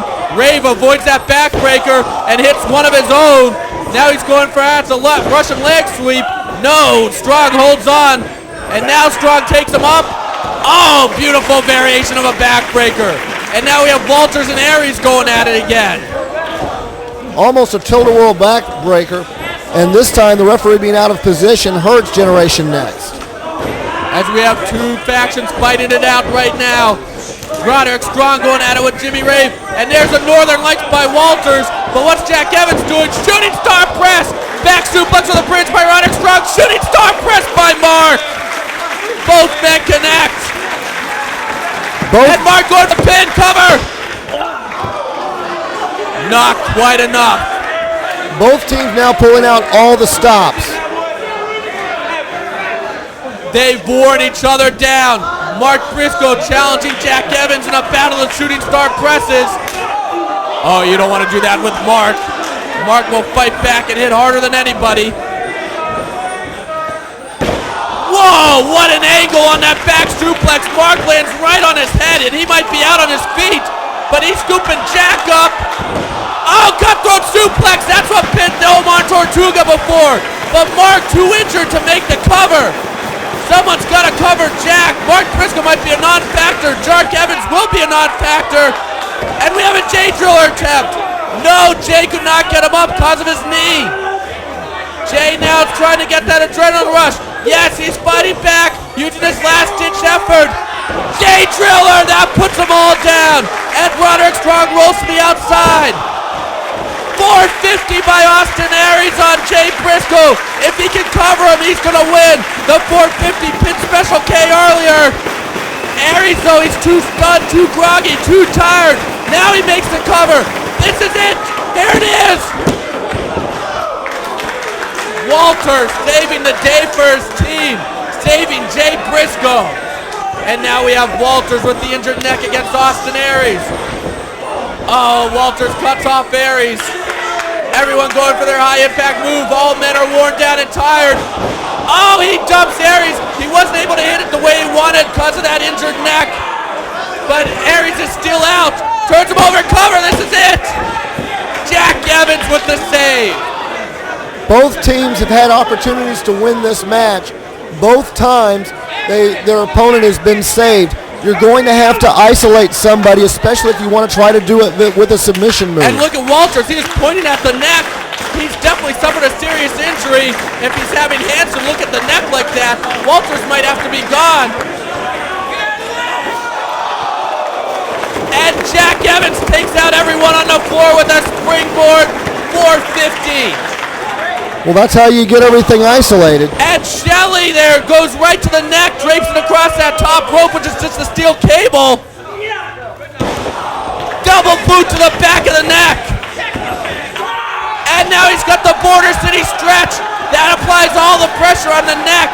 He's made many men tap with this. And there you see Rafe trying to make the save, but Austin Aries cuts him off. The Briscoes are down on the floor. Walters needs to make the ropes. It's his only chance. No, he tries to roll out. But Shelley still has a Border City stretch. He still has it cinched, and Walters taps. It's all over.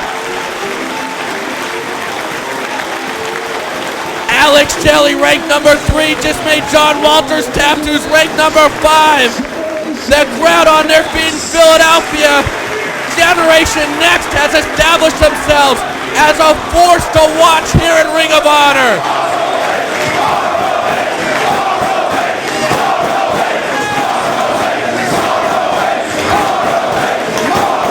Themselves well as the two finalists. Both just tremendous technical wrestlers. Now he's going to block the leg shin buster into a backdrop suplex. Austin Aries, not only is he explosive, but he's explosive in combinations. He's signaling for that 450. He pins everybody with it. It could be all over if he connects.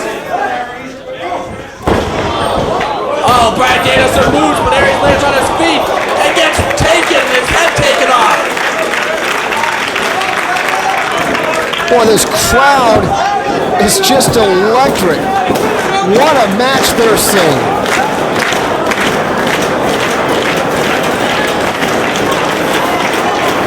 You have one of their all-time favorites, Bryan Danielson, against a potential new superstar in Austin Aries. You have to be here live to experience something like this.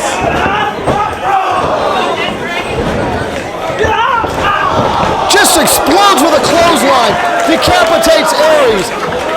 That's going to be it. Hooks the back leg. No! Danielson immediately falls up to him with his advantage with a full Nelson. Dragon suplex. And with the high bridge. No! And he's going for counter mutilation.